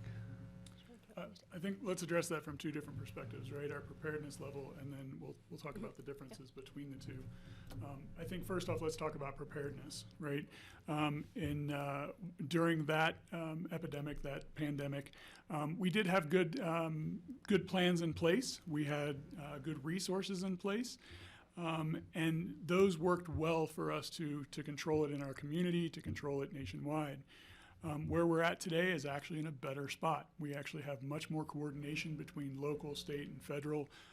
We have a huge team at your disposal right now with the Pickens County Incident Management Team, along with some of our other partners, to really prepare for it, which we've been doing for many weeks now, and then also to respond to it, which we are in at this moment. So I think from a preparedness level, I would say that locally here we're very happy with the level of preparedness that we have. The good news with this is we did have a little bit of notice, right? We heard about this more than a few weeks ago now in foreign countries, and then certainly as it progressed into United States soil, we certainly were ready for it. So I think that's the good news on a preparedness level. As for an epidemiological level, I'll let Zuho answer that. Sure. I think one of the things that we're really looking at is what we can learn from the previous experience as well. So I think in addition to everything that Gabe just mentioned, what are things that were implemented or tested during the H1N1 response, and what can we do to improve that for our current case?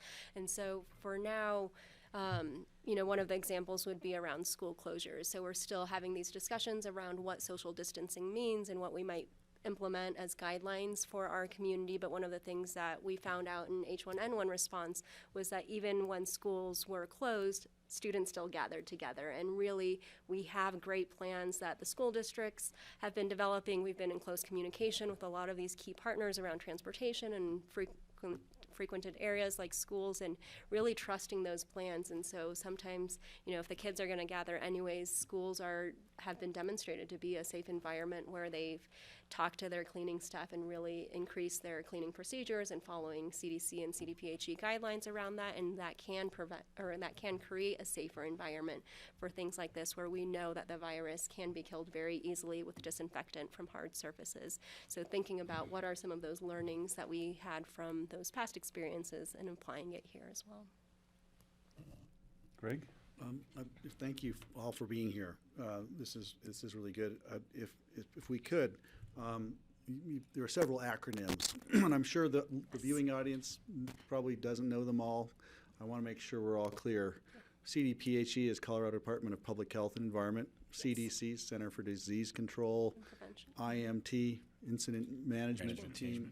EOC, Emergency Operations Center. Emergency Operations Center. Just thinking as you go on, because we're broadcasting. Sorry about that.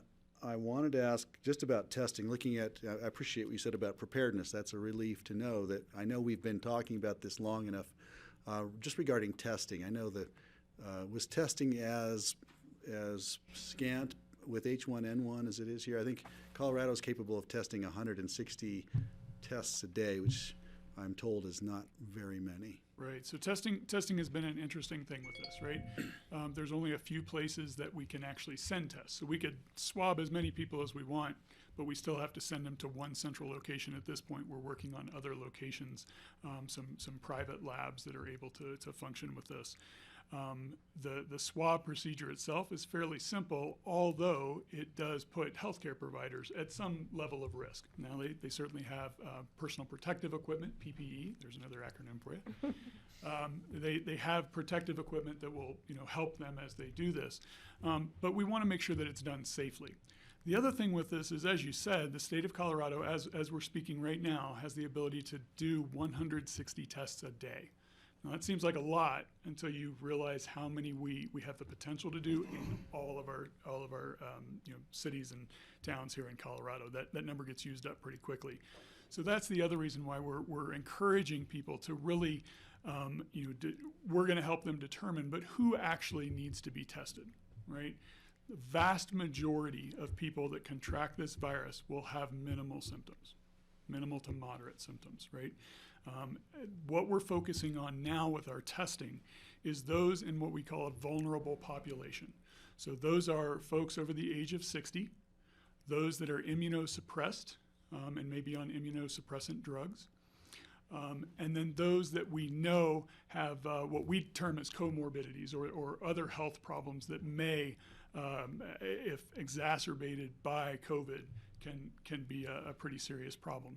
So that's who we're focusing on right now with our testing. We want to make sure that we limit that testing to those people so that we can catch that disease prior to it becoming a significant problem. So locally, what we're doing with testing is we've partnered, we didn't get much into the incident management team, but we have what we call a unified incident command, where hospital, public health, and public safety are all working together. Right. So, in partnering with Aspen Valley Hospital, they are able to provide us some of that testing equipment. They are able to provide us some of the personnel and staff that have the expertise to do this swabbing. And we are working on doing remote testing away from the hospital. It's really important to note why we're doing that. Right? It's not that we don't want to see sick patients. It's because we want to protect the hospital and make sure that that virus doesn't enter the doors of the hospital unless it's in treatment and done appropriately. Our fear, of course, is that if that disease, if we're to make it through the doors and then we start to infect healthcare workers, then we no longer have healthcare workers to help those that are in need. So that's why we're doing it. And that's why we're moving that testing away from the hospital. And we're going to, again, go after those vulnerable populations and make sure that we have an effective plan to treat them appropriately.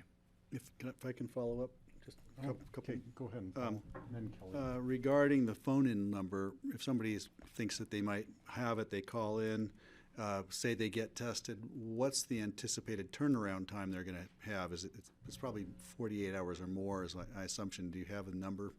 So for the testing itself, again, we're going to screen them with certain criteria to see if they meet the need to do testing currently right now. And so that can take, at this point, we're seeing 24 to 48 hours depending on need. We're hoping to lessen that time just on the testing alone.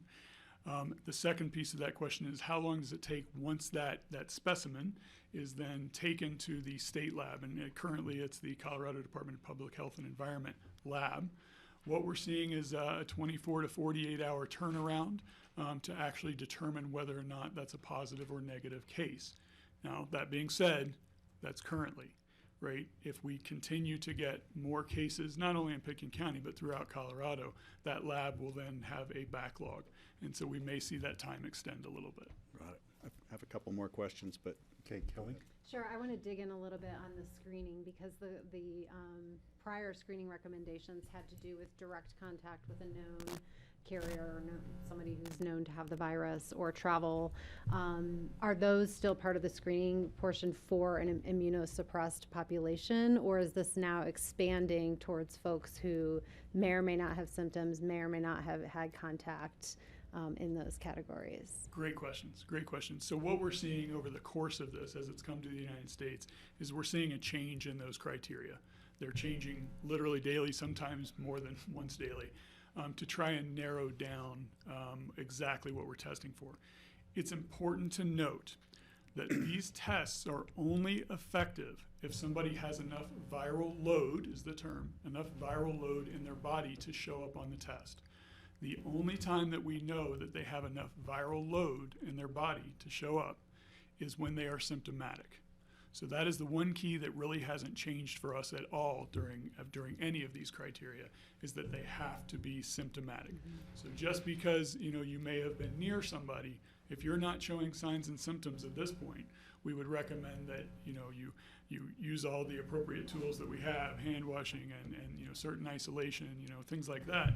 And I'll let Suzuho talk about that in a second. But that is our key. They have to have symptoms to be able to be tested. And again, we're trying to reach that vulnerable population with symptoms, right? So we can catch it early enough that the treatment is there. Okay. And Greg, if I could, I'll be real quick. We all know that the rumor mill is as fast as the internet. I've been getting calls and queries about possible theories and all this. Will the helpline people when we can call into be able to help dispel the rumors about where the virus is or who is spreading it? Because those are the sort of questions we're getting and we're seeing online. No, the helpline is really set up to identify those individuals that need to be screened and need to be tested. So they're going to be asking questions specific to signs and symptoms, travel history, and general items like that. They're not really equipped with information to dispel any type of rumors. What I would direct people back to is if they have questions about rumors, go back to the press releases, go back to the media, and take a look at the information that's being put out there. And the information that we're putting out really, I hope, will dispel some of those rumors, because we are being transparent in sharing all the information that we have. Great, I appreciate that. Thank you. And the second one is, so it seems as if the trigger for the next step is based on community transmission. Is that right, what it's called? Right. Now, if we're seeing community transmission in other communities in the state, it seems to me I'd make the assumption that community transmission is imminent. I don't want to alarm anybody, but it just seems that if it's working elsewhere, why wouldn't it happen here? So why is that the trigger? I can speak to that. Yeah, so we, again, are really trying to isolate these cases as much as possible, and that's why we're encouraging anyone who has symptoms of COVID-19 or think they may have COVID-19 to stay at home, stay home from work, don't, stay home from school, whatever it is that might expose your virus to other individuals, and really take the precautions that are necessary to contain that as much as possible. And so I think even if there is community spread in other communities, for our community, we're working very closely with Garfield County as well as Eagle County and having these conversations around what we need to do collectively, knowing that people work, play, and go to school in Pitkin County from various other locations, and thinking about, again, to what extent can we contain the cases and continue to identify where there are traceable contacts of and identified cases of COVID-19, so that we can prevent the community transmission as much as possible. It may still occur, and at that point we would do the we wouldn't be able to do the epidemiological tracing that we're able to do with some of the cases that we're experiencing right now because of that change. But I think there's always, again, from the public health perspective, always wanting to prevent what we can and doing our best to do so. Steve? Joe? A comment for the public. I have taken steps to limit the deputy's exposure with the public, and that is not simply just to protect us and our family, it's to make sure we remain of service to the public. So there are certain types of calls that we are no longer going to face-to-face. If Aspen Ambulance responds to any call, historically we go with them. Right now, unless there's a confirmed need from the ambulance, we won't go on ambulance calls with the ambulance. There are also, we'll probably encourage people to phone in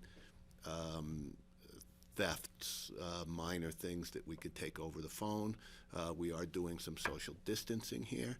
So people may see a difference in service. It will be minor and temporary. I think I need to let everybody know that.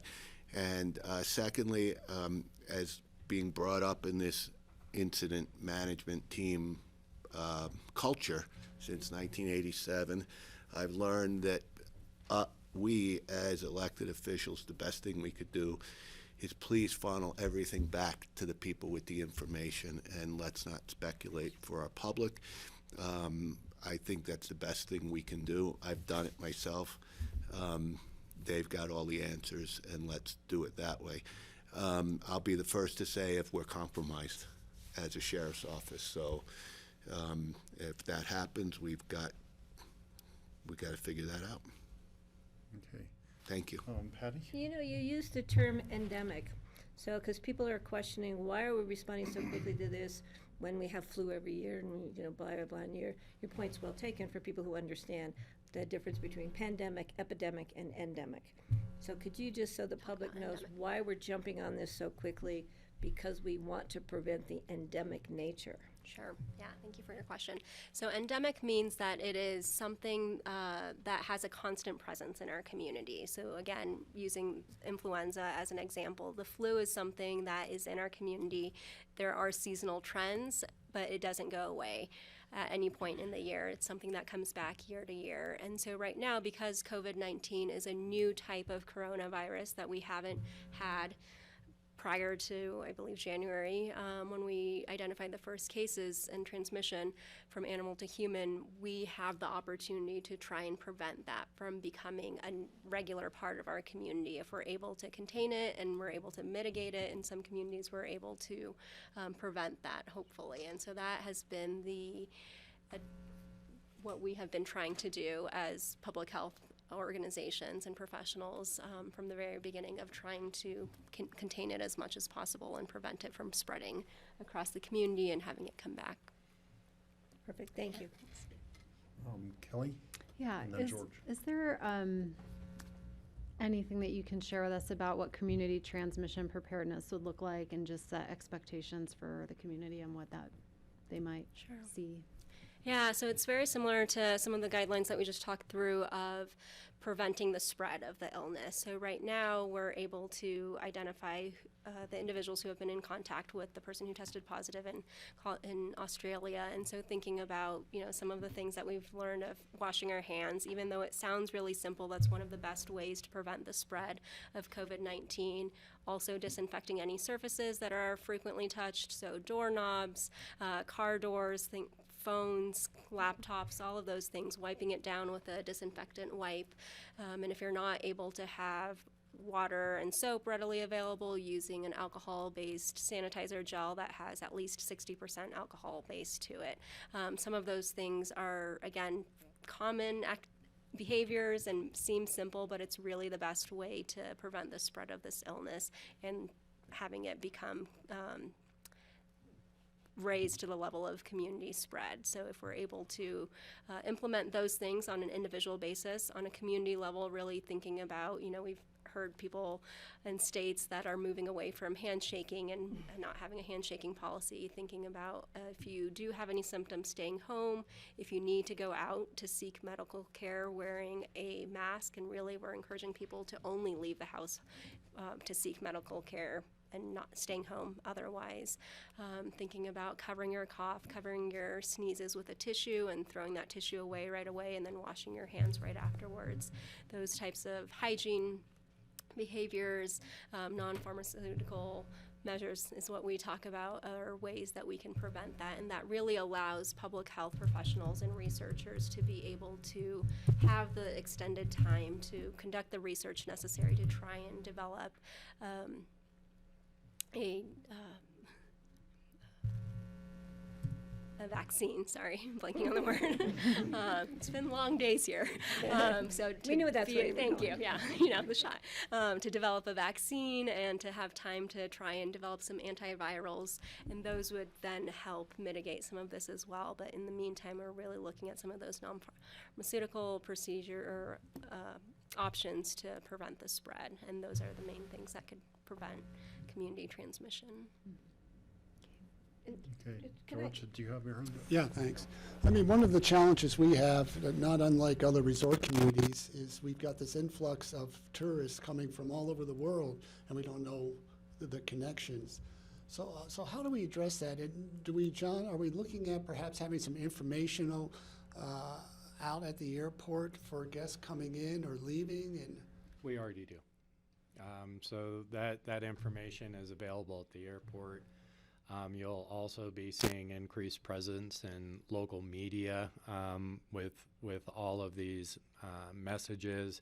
In addition, all county facilities have taken steps, including additional cleanings, wipe downs. We've distributed towelettes, hand sanitizer, hand washing reminders, all of those things. Patty? I've had people wondering, you can't get a shot to cure it. So I think people need to know that the treatment, it's my understanding, is how you would treat the common cold or a flu virus.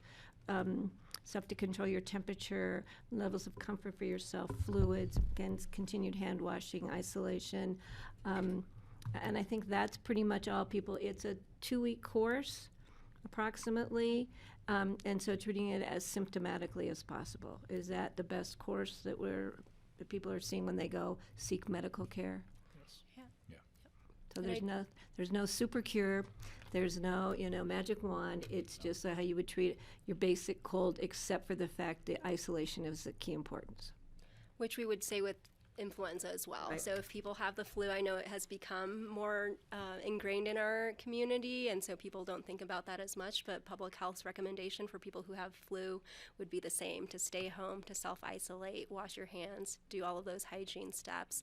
I do want to remind folks that 80% of people who get COVID-19 have they have mild symptoms, and so again, as Gabe was mentioning, we're really thinking about how do we screen and test the individuals who are at higher risk to make sure that anyone who needs medical treatment is able to receive the medical treatment that they need.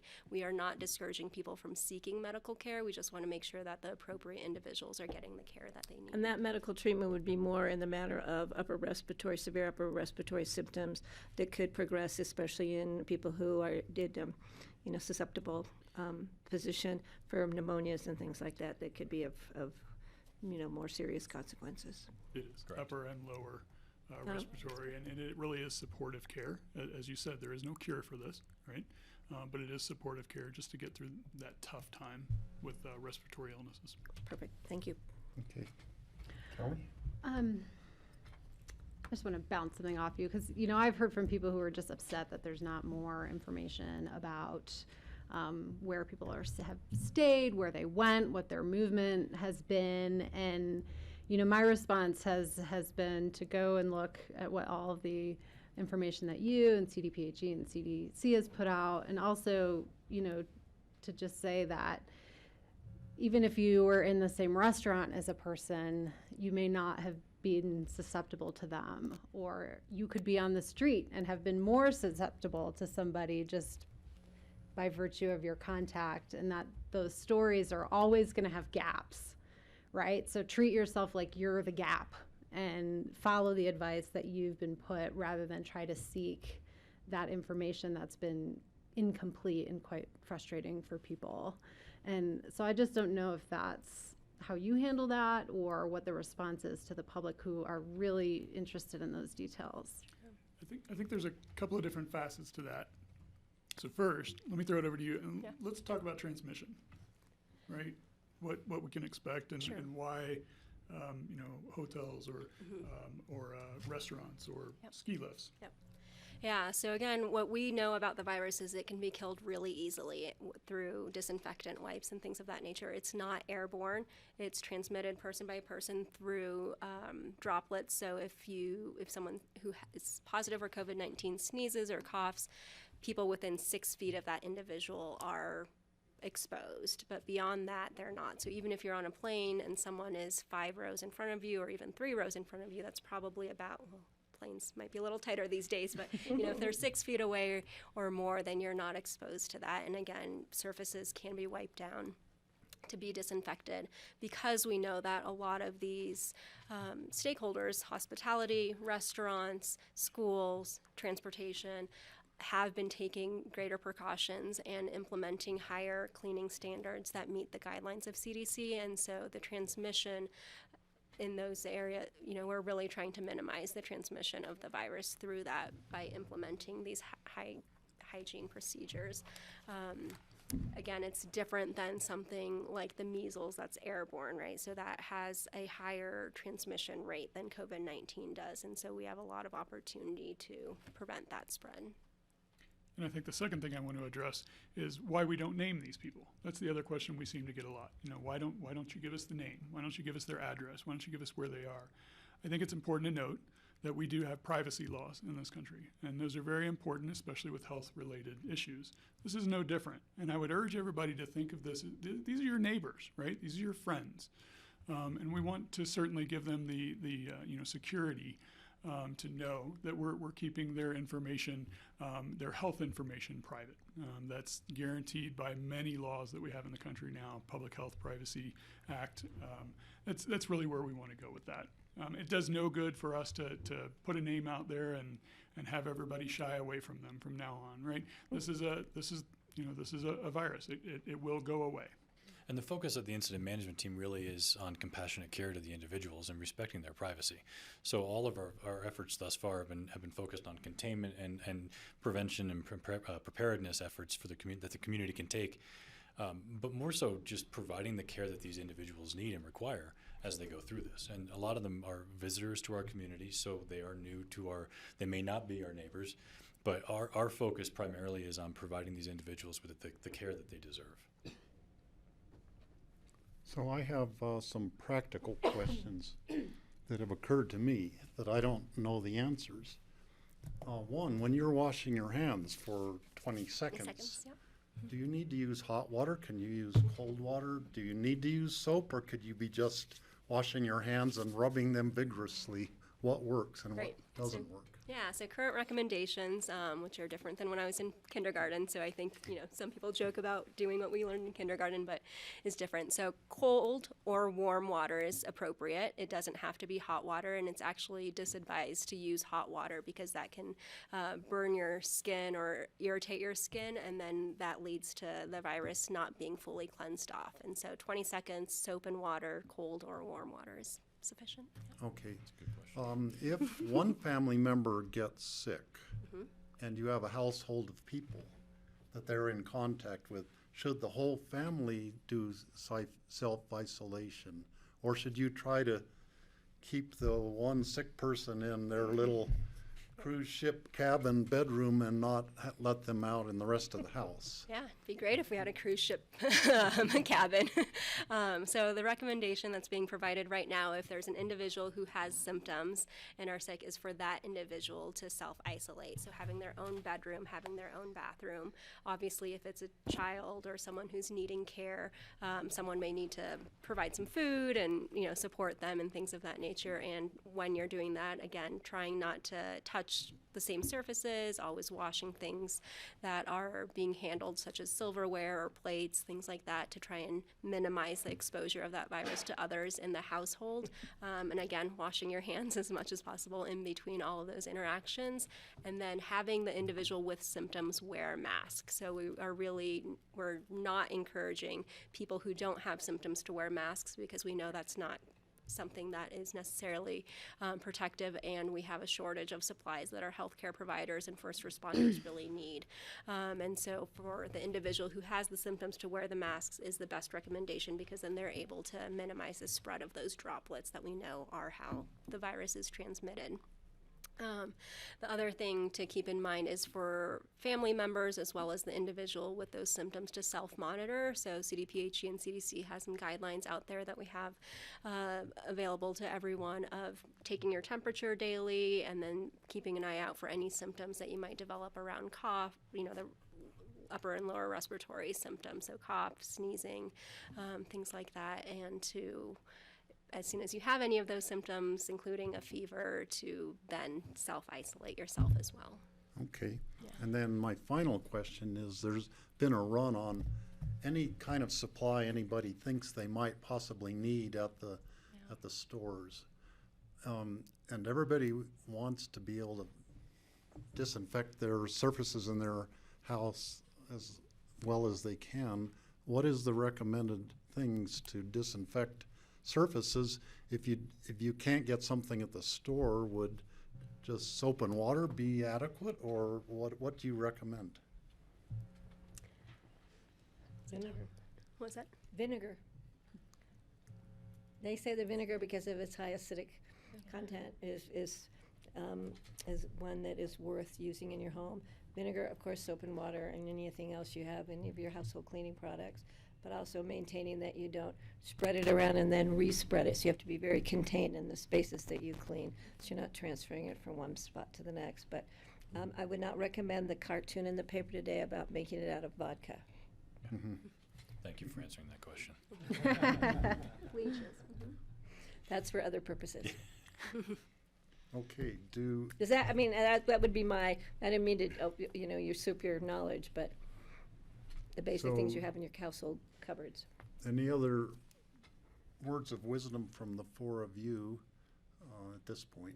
John, the five of you. If you all are done, I would just note for the board, in terms of Picken County's action with the confirmation of COVID-19 presumptive cases in Picken County, the Senior Services is suspending all programmatic group operations starting Thursday, March 12th, so that's tomorrow, And that's including the congregate meals, transportation, all fitness, social programs for protection of that vulnerable population.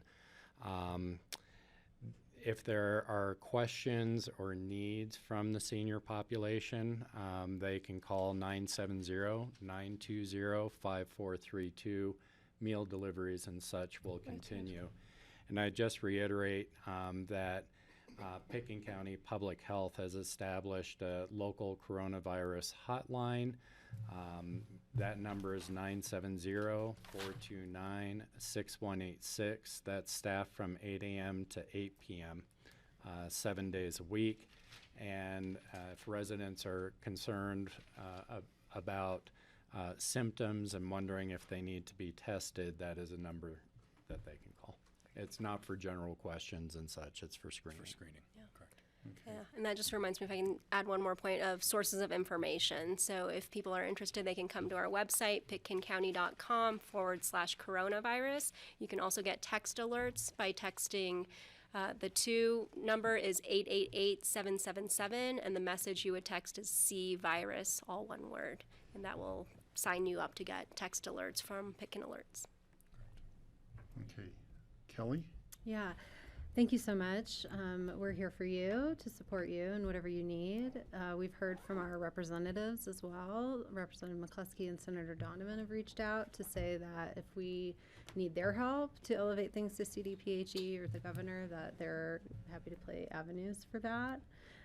So just let us know. I know we're gonna sit back and wait to hear from you on what you need as the experts, but I know our support is there. And, you know, for the public, you know, we are you. We have the same concerns you have. We have family at home who we are concerned about. Greg has a 93-year-old mom that he visits frequently. I have small children that I'm more worried about being vectors of disease now than affected by the disease. I know Steve's had his own cardiovascular concerns to keep aware of. Patty has, you know, family at home with chronic conditions. So, you know, we are just as concerned as everybody is and want to be your advocates in the public for this. Thank you. So before John leaves, the updates for Jill Ryan coming on Friday, since we have not heard of that, will you make sure that we know so we can make arrangements for some of us to be present? Yeah, when we know the details of that, we will get that out to you. We just heard today that she's planning on coming, but don't have any other information. So, and I don't know if there'll be more than 3 of us. Do we need to publicly notice it? It just is a general event. So we might want to see if something can get posted on that. So if more than yeah, when we have details. Yeah, but I mean, just because of more I think we can probably do something in a general sense that there's a meeting set for Friday and whether time and place are available, but. I could tell Alex was giving me side eye when I was like, had my hand on my face earlier. It's so difficult. Don't touch And it. everything itches. I mean, it's just constant. Yeah, it itches. Thank you very much. Thanks We for coming. appreciate you all Thank coming you. in. Keep it up. Thank you. Keep up the good work, Suho. Get some John, sleep. you're leaving us for the day? Get some rest. Okay. Okay, let's do a 5-minute break and then Nowhere we'll to get find the land use applicant back I know, in I feel here. like, I'm like, is there like a Pavlovian response?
Okay, are we on the air now?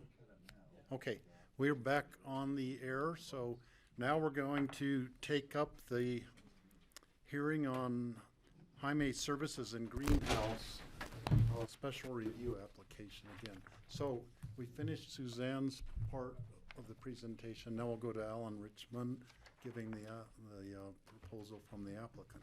Thanks, Steve. Appreciate it.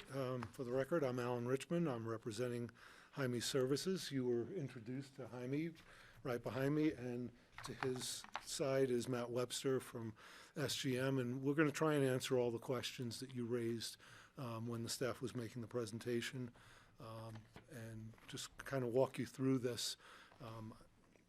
There are a lot of details, but I think overall it's not a very difficult proposal for me to represent. So Jaime's been operating a landscaping business here in Picken County for the last 12 years, and he really hasn't had a location that represents the business and the place where he would store his equipment. He's basically been renting locations in the Upper Valley and using locations to store his vehicles and his trailers.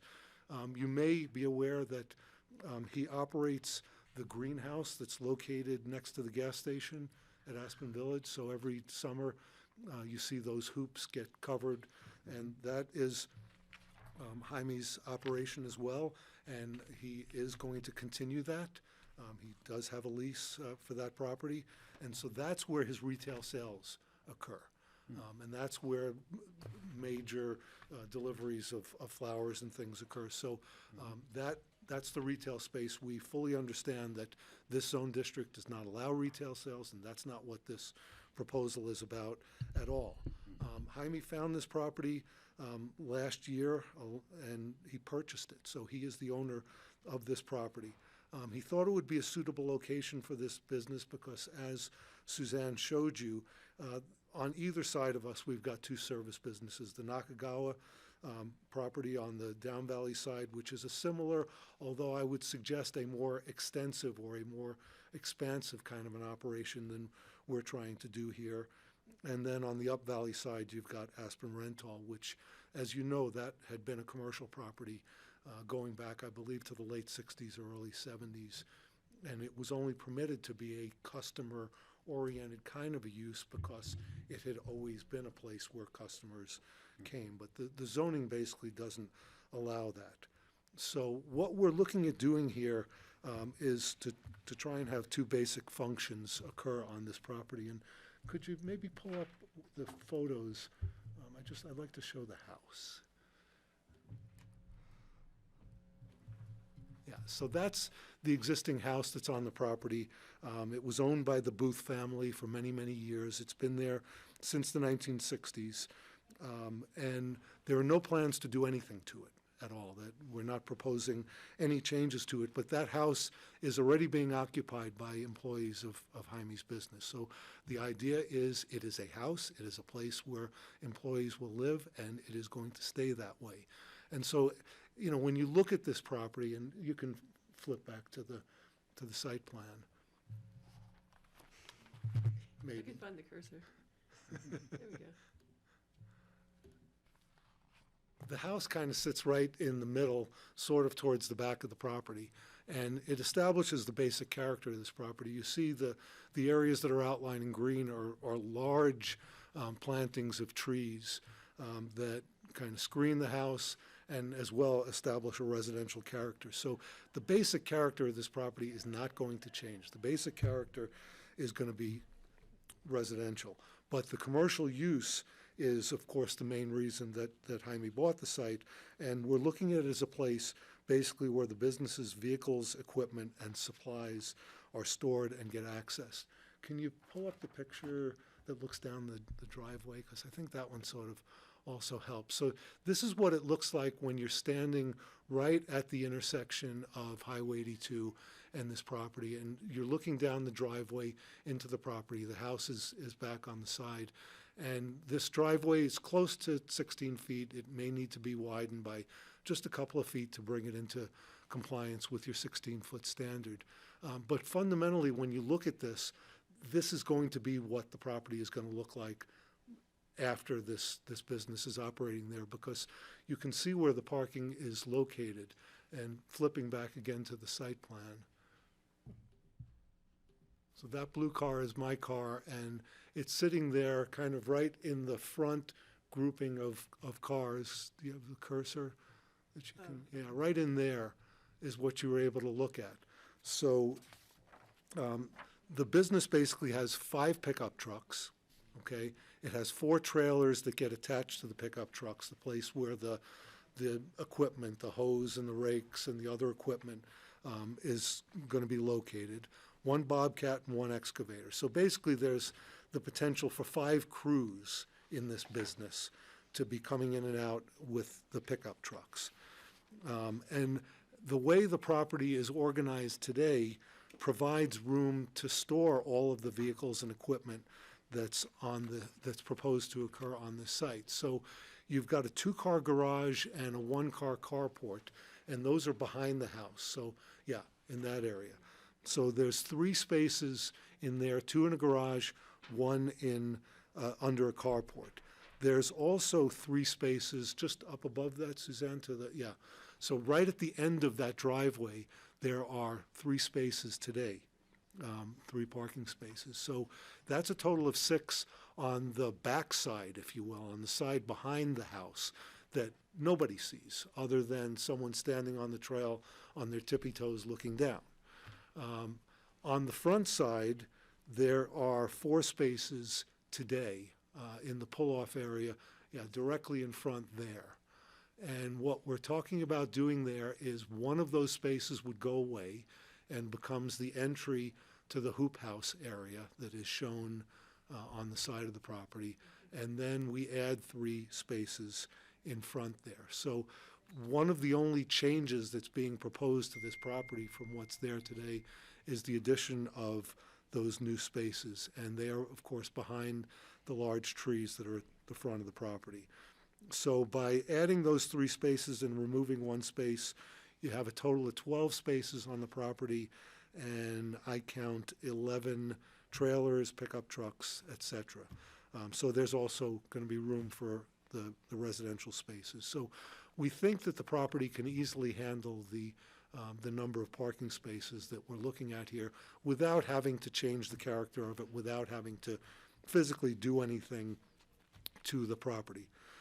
The way the site is proposed to operate is basically the commercial vehicles get stored on the site on evenings and on weekends.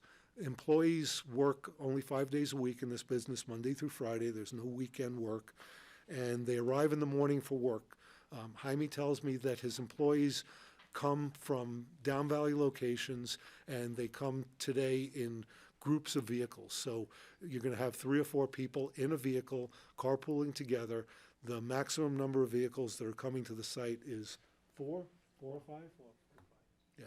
So we're talking 4 or 5 vehicles coming in the morning, regular personal type vehicles that would come with a group of employees. They then leave their car on site.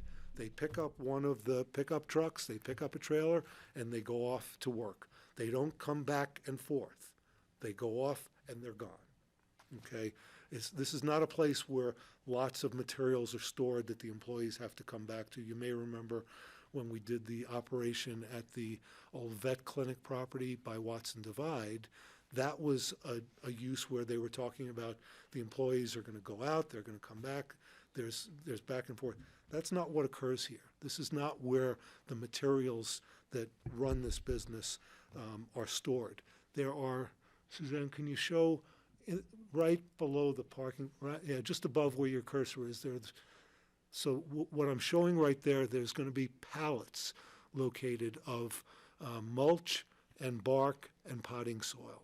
And Jaime keeps 1 pallet of each of those 3 kinds of materials on the site. That's all he wants to do there.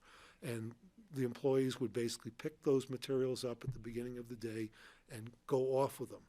If there are trees or large vegetative installations that are going on, if there's stone pavers or rocks or any of those things the way Jaime's business operates, those are delivered directly to the site. They don't come here and stay here and then end up at the site. They go directly to the site. So we are not going to have deliveries to the site of materials at all. The one pallet of the materials that I described, those come in Jaime's pickup truck to this site, period. As you can see, this is a relatively narrow site, and of course the driveway is narrow and the turning radiuses are narrow.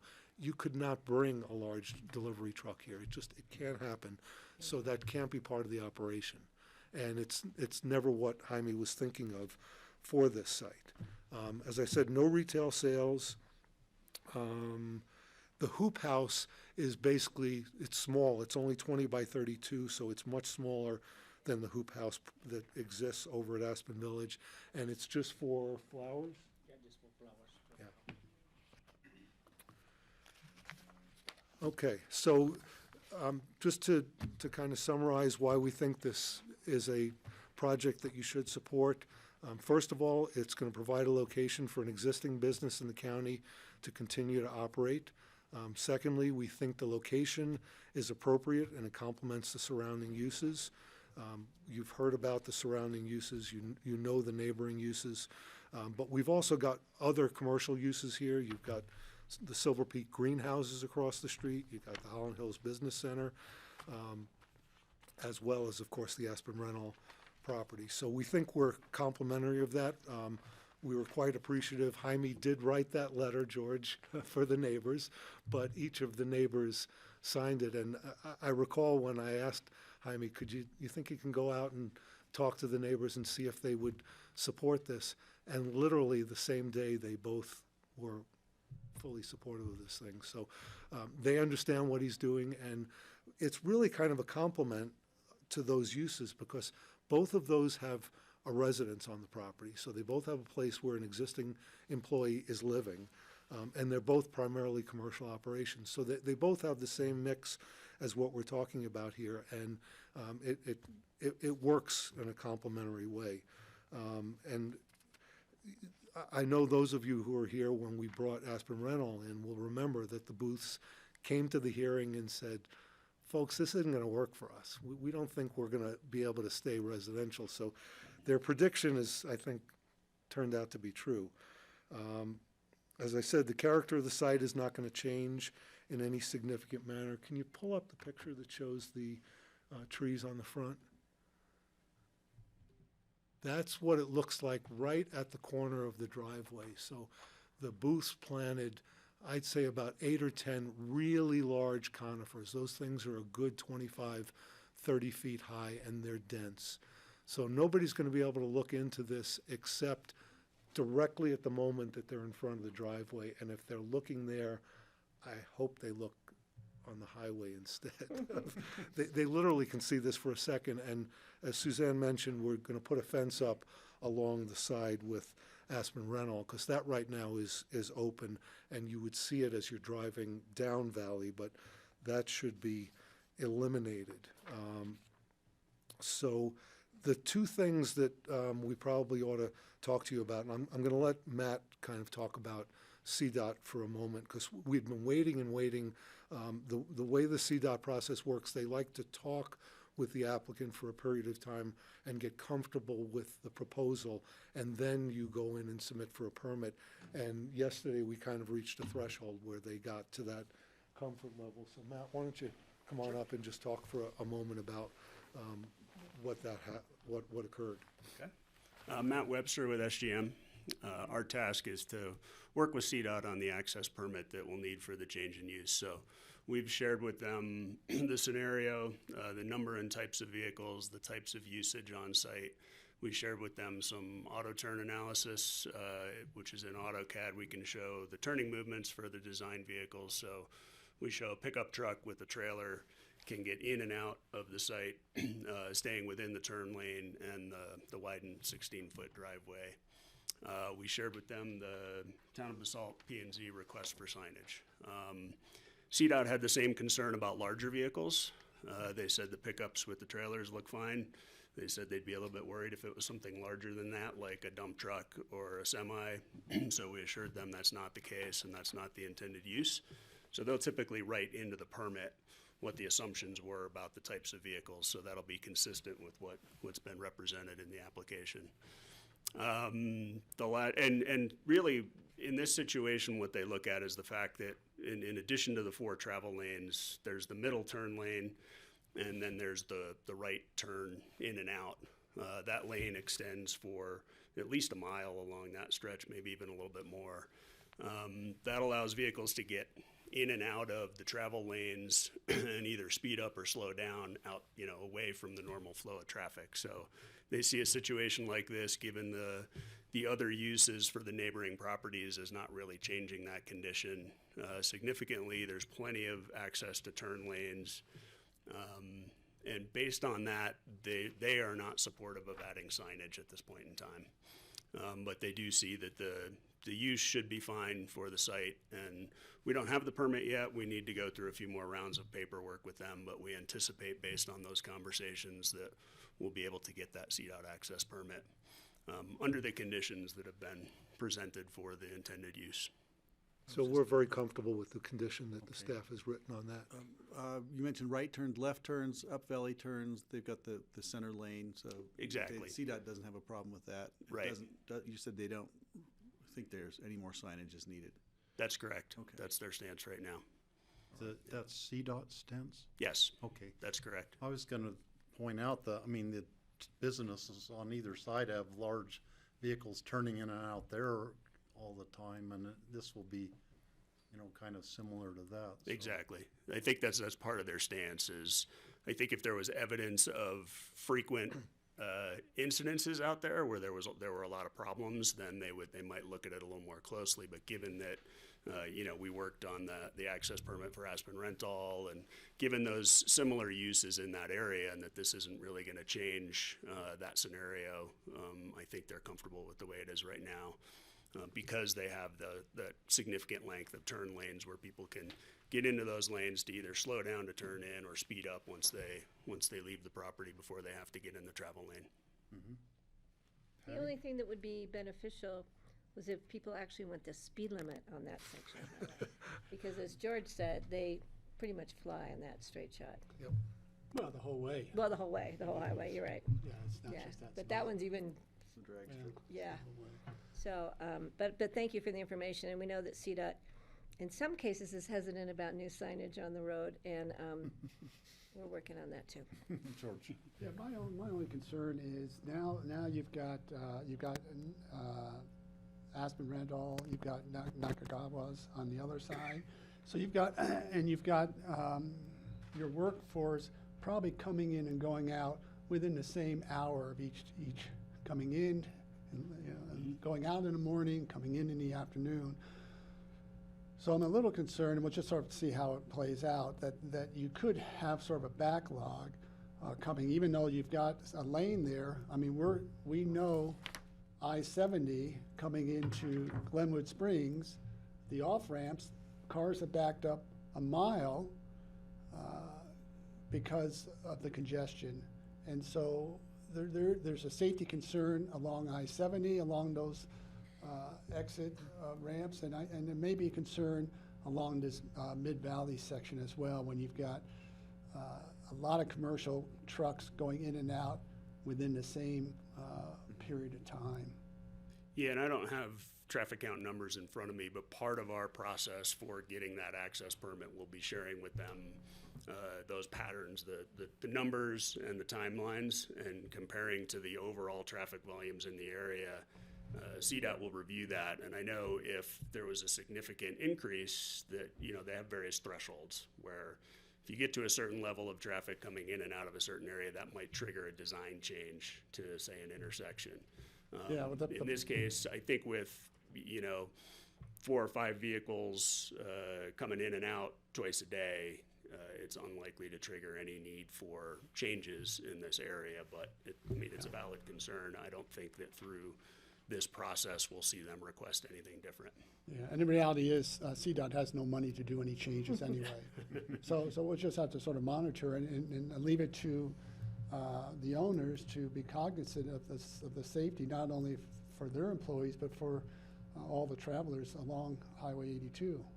And the one condition that's been recommended by staff is that we're required to come in with an annual report a year from now, and you would have an opportunity as the county to monitor that, and if there's something that's not working, to begin to address it. So this is not a one bite at the apple kind of an application. Special review by its nature, you do get that ability to take a second look and see how the operation is playing out. Patty, and then Yeah, just real quick, because, one of the things about the times of operation, George's point, everybody's coming and going at the same time, so maybe there's a benefit to staggering that time a little bit. So we didn't really have any follow-up on what the hours really are for, of operation, for Rental, for rental? Aspen Rental, 6:30 a.m. to 5 p.m. May through October, and then 8 a.m. to 5 p.m. November through April. And how did they get a variance for their time? So their process was different because that is one of the non-conforming uses. So they were in an expansion of a non-conforming use, and their use is different than this building materials and landscaping. So again, slightly different, criteria. So because of the code that says this time to that time, we don't have the option of saying, no, we want you to open an hour earlier and close an hour later, or we close an hour earlier? Patty, yeah, the land use code specifically spells out the permitted uses and the use-specific standards for commercial, industrial, building materials, and That time. landscape. And it says 8 to 6. So we can't change that, okay. Just a thought. And then the other thing we didn't hear about, though, too, just to remind you, is the wildlife. Yes, and Okay, I didn't just- know if you wanted me to talk No, about I that know now Greg or has wait enough. to conditions. two more questions, one from Greg and then one Bet. from me. I think I got my answer just now from Laura, but I just wanted to ask and make sure the applicant and you all really have a feeling that the stringency of this rule isn't going to create a sense of inequity issue with the neighbors, where you have similar activities, is what I was concerned about, yet he can't do what other ones can. And is this the ideal scenario? 5 trucks a day and no more. Like at some point, a big box truck's going to come to drop something off, or you may need to make an extra trip. Are we being too limiting on what's possible there? I don't want to be unnecessarily tight. I want to make sure we're realistic. And what I'm hearing is, wow, this sounds like he's really limiting himself, and I appreciate that, but I want to make sure this is reasonable and he's not going to feel like he's always bumping up against these rules. I mean, we didn't pick the limits. I designed the application around what Jaime's operation is. It happens to bump up against the limits, which certainly will restrict him in terms of ability to grow on the site. I suppose the response could be to that, and Jaime, tell me if I'm speaking out of turn, but you own the house on Snowmass Creek Road? Yeah. Yeah, he's purchased a house about a little over a mile, just before you get to, what's the subdivision? Getaway Road. To Gateway. Gateway, just before He owns a house right there, and if he has to keep a pickup truck at his house, he'll keep a pickup truck at his house. The property has been nicely landscaped recently. Surprise, surprise. And so it's not a difficulty if that's the way we have to operate. I think you're keeping your Bobcat there right now. I kind of passed it a couple of days ago. Yeah, so You don't see it because it's not impossible to operate this business in that way. So we're comfortable with the limits that are in the code. We agreed to adhere to them. When I read the thing about 5 commercial vehicles, in my mind I was thinking, could they have been concerned about deliveries coming all day long and not wanting more than 3 or 4 or 5 commercial vehicles? Could they have possibly meant pickup trucks? And because that's the way this business operates. But I understand the staff's position on this, and we can live with those limitations. We can live with the timing limitation and and the number of vehicles, because, as Laura just said, that's what code says. And if you don't have the ability to vary it, you don't. Thank you. Okay, does this also is a snow plowing business in the wintertime? And, Just one plow. It's What's- not- it's- One snowplow. it's one Just snowplow. one snow plow. Snow plowers, typically, they would get out there at 4 o'clock, 5 o'clock in the morning, plowing driveways.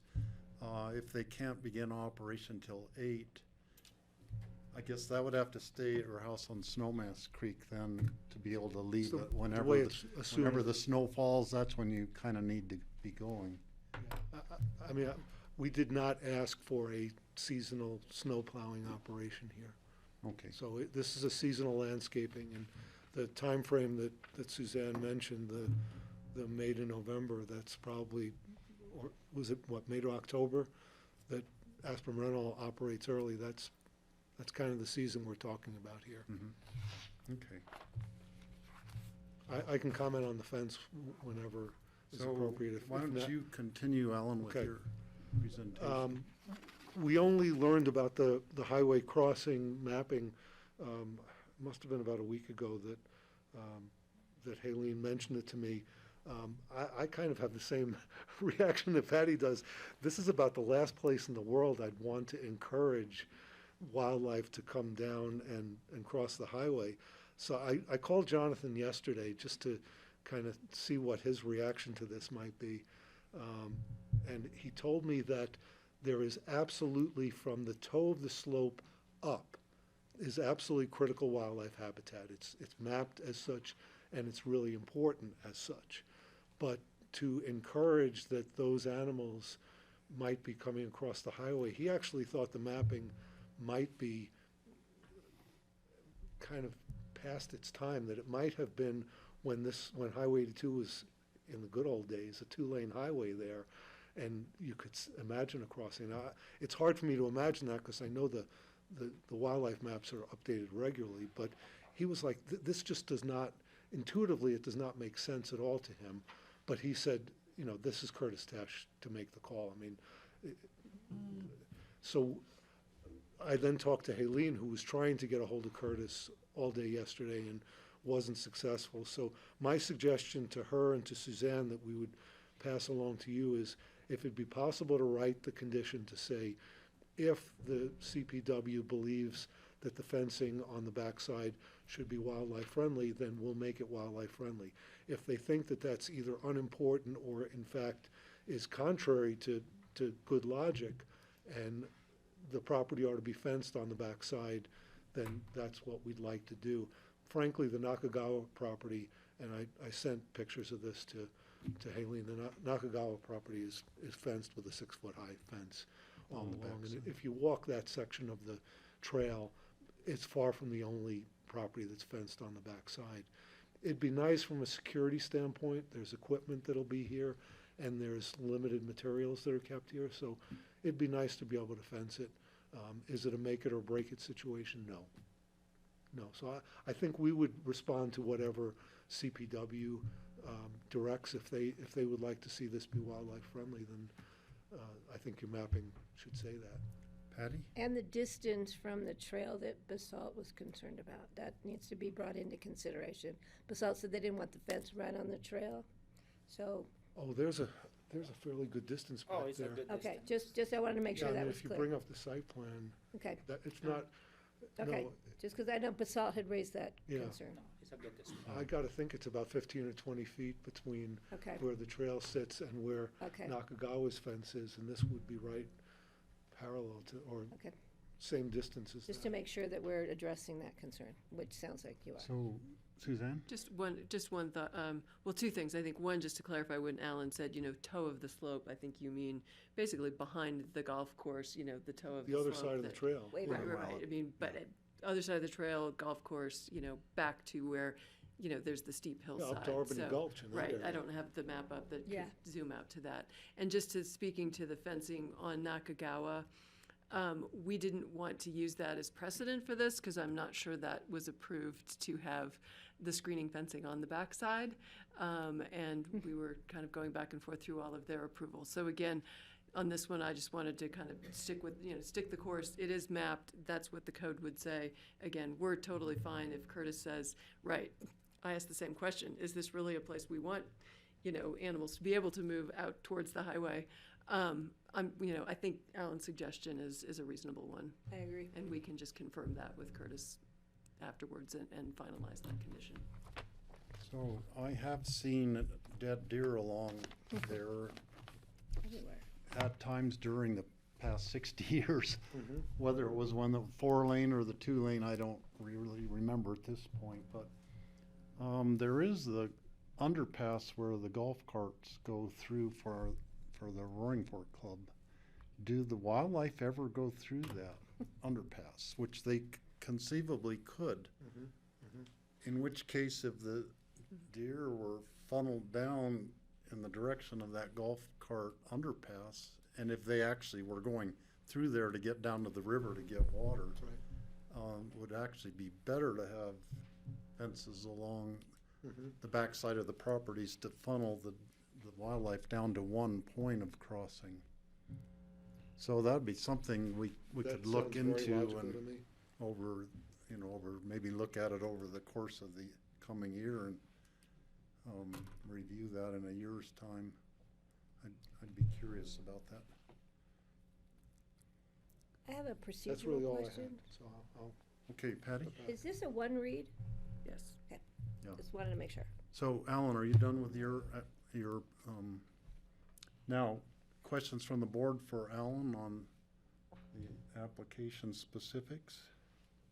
I think I got mine all in. Let's see, I did have a question about the hoop house, which I presume the hoop house is allowed in this zoning district. Is there any acreage restriction on this? So this is a 1-acre property. Is there anything that would dictate the size of the hoop house or something based on the acreage? No, I mean, they'll be okay. I mean, essentially, it's a lot that would allow 5750. So, again, that seasonal hoop house it isn't going to, be an issue for them in terms of floor area. Okay. The house is about 2,400 feet right now, I believe. It's way under. Let's see. Another question about the number of vehicles. So there is a vehicle parking space allowed for the resident of the house. That personal vehicle could also potentially be a company vehicle. Maybe it is, maybe it isn't, but if it were a company vehicle, then there conceivably could be 5 company vehicles there on the property, not 4. Because one would be for the private residence. Is that not true? I don't know, maybe his wife drives a. Right. I mean, I think we're just trying to make sure we're accommodating for a parking space for the residential use, whether that may be a crossover with a business vehicle or not. So that could conceivably, if it's a business vehicle that they have private use of, and that might be their only private that vehicle. could be considered the vehicle associated with the residence. So they might conceivably have 5 commercial spots being used. Yeah, I mean, I think the intent there is obviously, right, what are the really, truly, commercial vehicles that are coming and going? Again, like Alan said, they're going to be vehicles that come in, that get parked for the day, people's private vehicles, and then commercial vehicles are going out. So, right, I guess is there a little bit of grayness there if there is a working resident on site, yes. Okay. But and I think those are all my questions I had.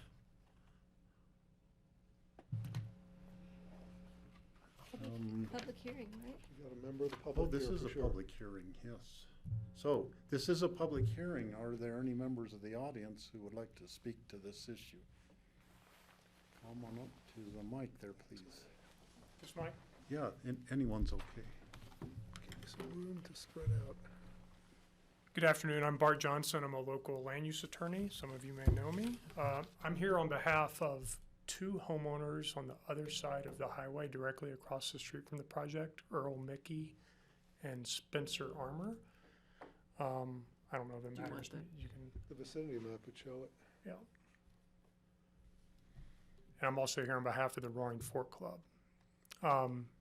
So Mr. Mickey is Wildcat Property LLC there on the map across Highway 82. And Spencer Armour, That one? yep, that's Earl Mickey's house. And then Spencer Armour owns the house down valley from it, which is the old administration building for the Roaring Fork Club, where it says Roaring Fork Club PUD. That property was actually converted into a single-family residence about 3 years ago.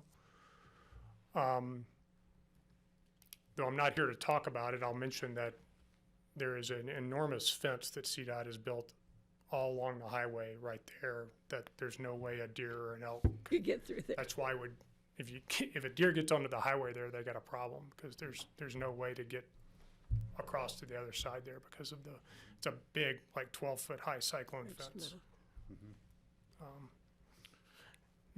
Not really my topic, but I thought I'd mention that.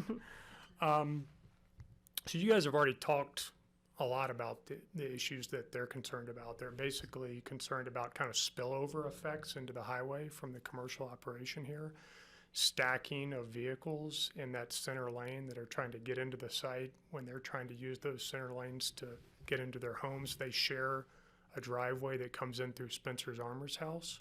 It's actually the entrance into the Roaring Fork Club there. You take an immediate left and then get into their homes. And the club is concerned about stacking of vehicles in the center lane because the entrance to the Roaring Fork Club is just down valley of this. And so they're worried about congestion getting worse in those areas and safety impacts and inconveniences. And so I think the one important aspect of this is the CDOT permit requirement for widening that driveway to 16 feet to create the necessary turning movements. It's a condition of approval in the recommended resolution, but it's not clear to me that it would be a condition before operations could commence that CDOT permit actually be issued and the work be done. And I think that's an important clarification that would probably be worth making, is that they need to actually make those improvements pursuant to both the county's use permit process and the CDOT access permit process before they commence operations. I also wanted to touch on kind of related issues, and that's the commercial vehicles and the hours of operation. I think you've already covered the idea that your code's just strict on that. There aren't variances permitted. And it's 4 commercial vehicles that these sites are limited to, not 5, just to clarify that. There are also a couple other provisions. So, and I'd like to point out that this is a special use approval, but then your code also has a whole section just for building materials and landscape operations. That's kind of a second tier of analysis, and that's all covered in the staff report. I wanted to point out a couple of other things that relate to topics you've brought up, and that these businesses so they're limited to the 4 commercial vehicles and 8 a.m. to 6 p.m. And on the commercial vehicles, I think staff's taken the position that only passenger vehicles count. I'm not sure I agree with that, but I just want to point out that, large vehicles like a backhoe or things like that, they still require a vehicle identification number and a title from the Colorado Department of Motor Vehicles. And I'm not sure if they count as commercial vehicles or not, but if you get enough of them on one site, the impact, I'm not sure there's much difference between that and an F-150 or an F-250 or what have you. And then Alan said something that may be worth further exploration, that employees are coming in their personal vehicles, 3 or 4 personal vehicles with staff. They're coming onto the site that presumably is fully parked already with all the commercial vehicles they're supposed to get into and then go to job sites.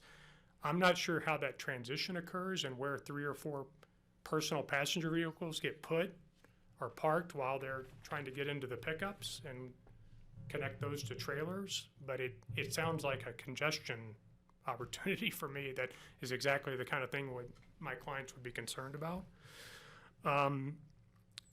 And if you could pull up the site plan again real quickly, Suzanne. So if you see here, as Alan pointed out, you've got 12 official parking spaces. You basically have room for 2 more vehicles in front of the hoop house.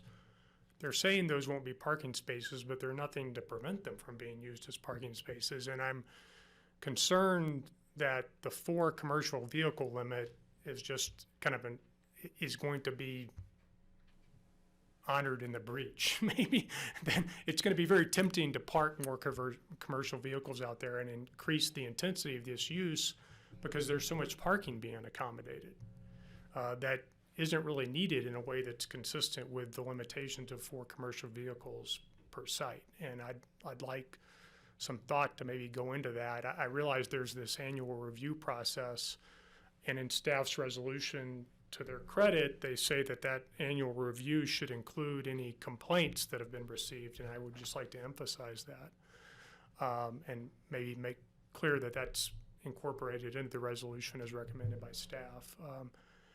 You know, we don't want to be, you know, overly harsh about this, but we also want to make sure that this property, if approved for this use, is used in a manner consistent with the code, and it doesn't become one of those creep things that becomes more and more intense over time, and there are more and more vehicles, and it becomes the kind of congestion problem that we're concerned about.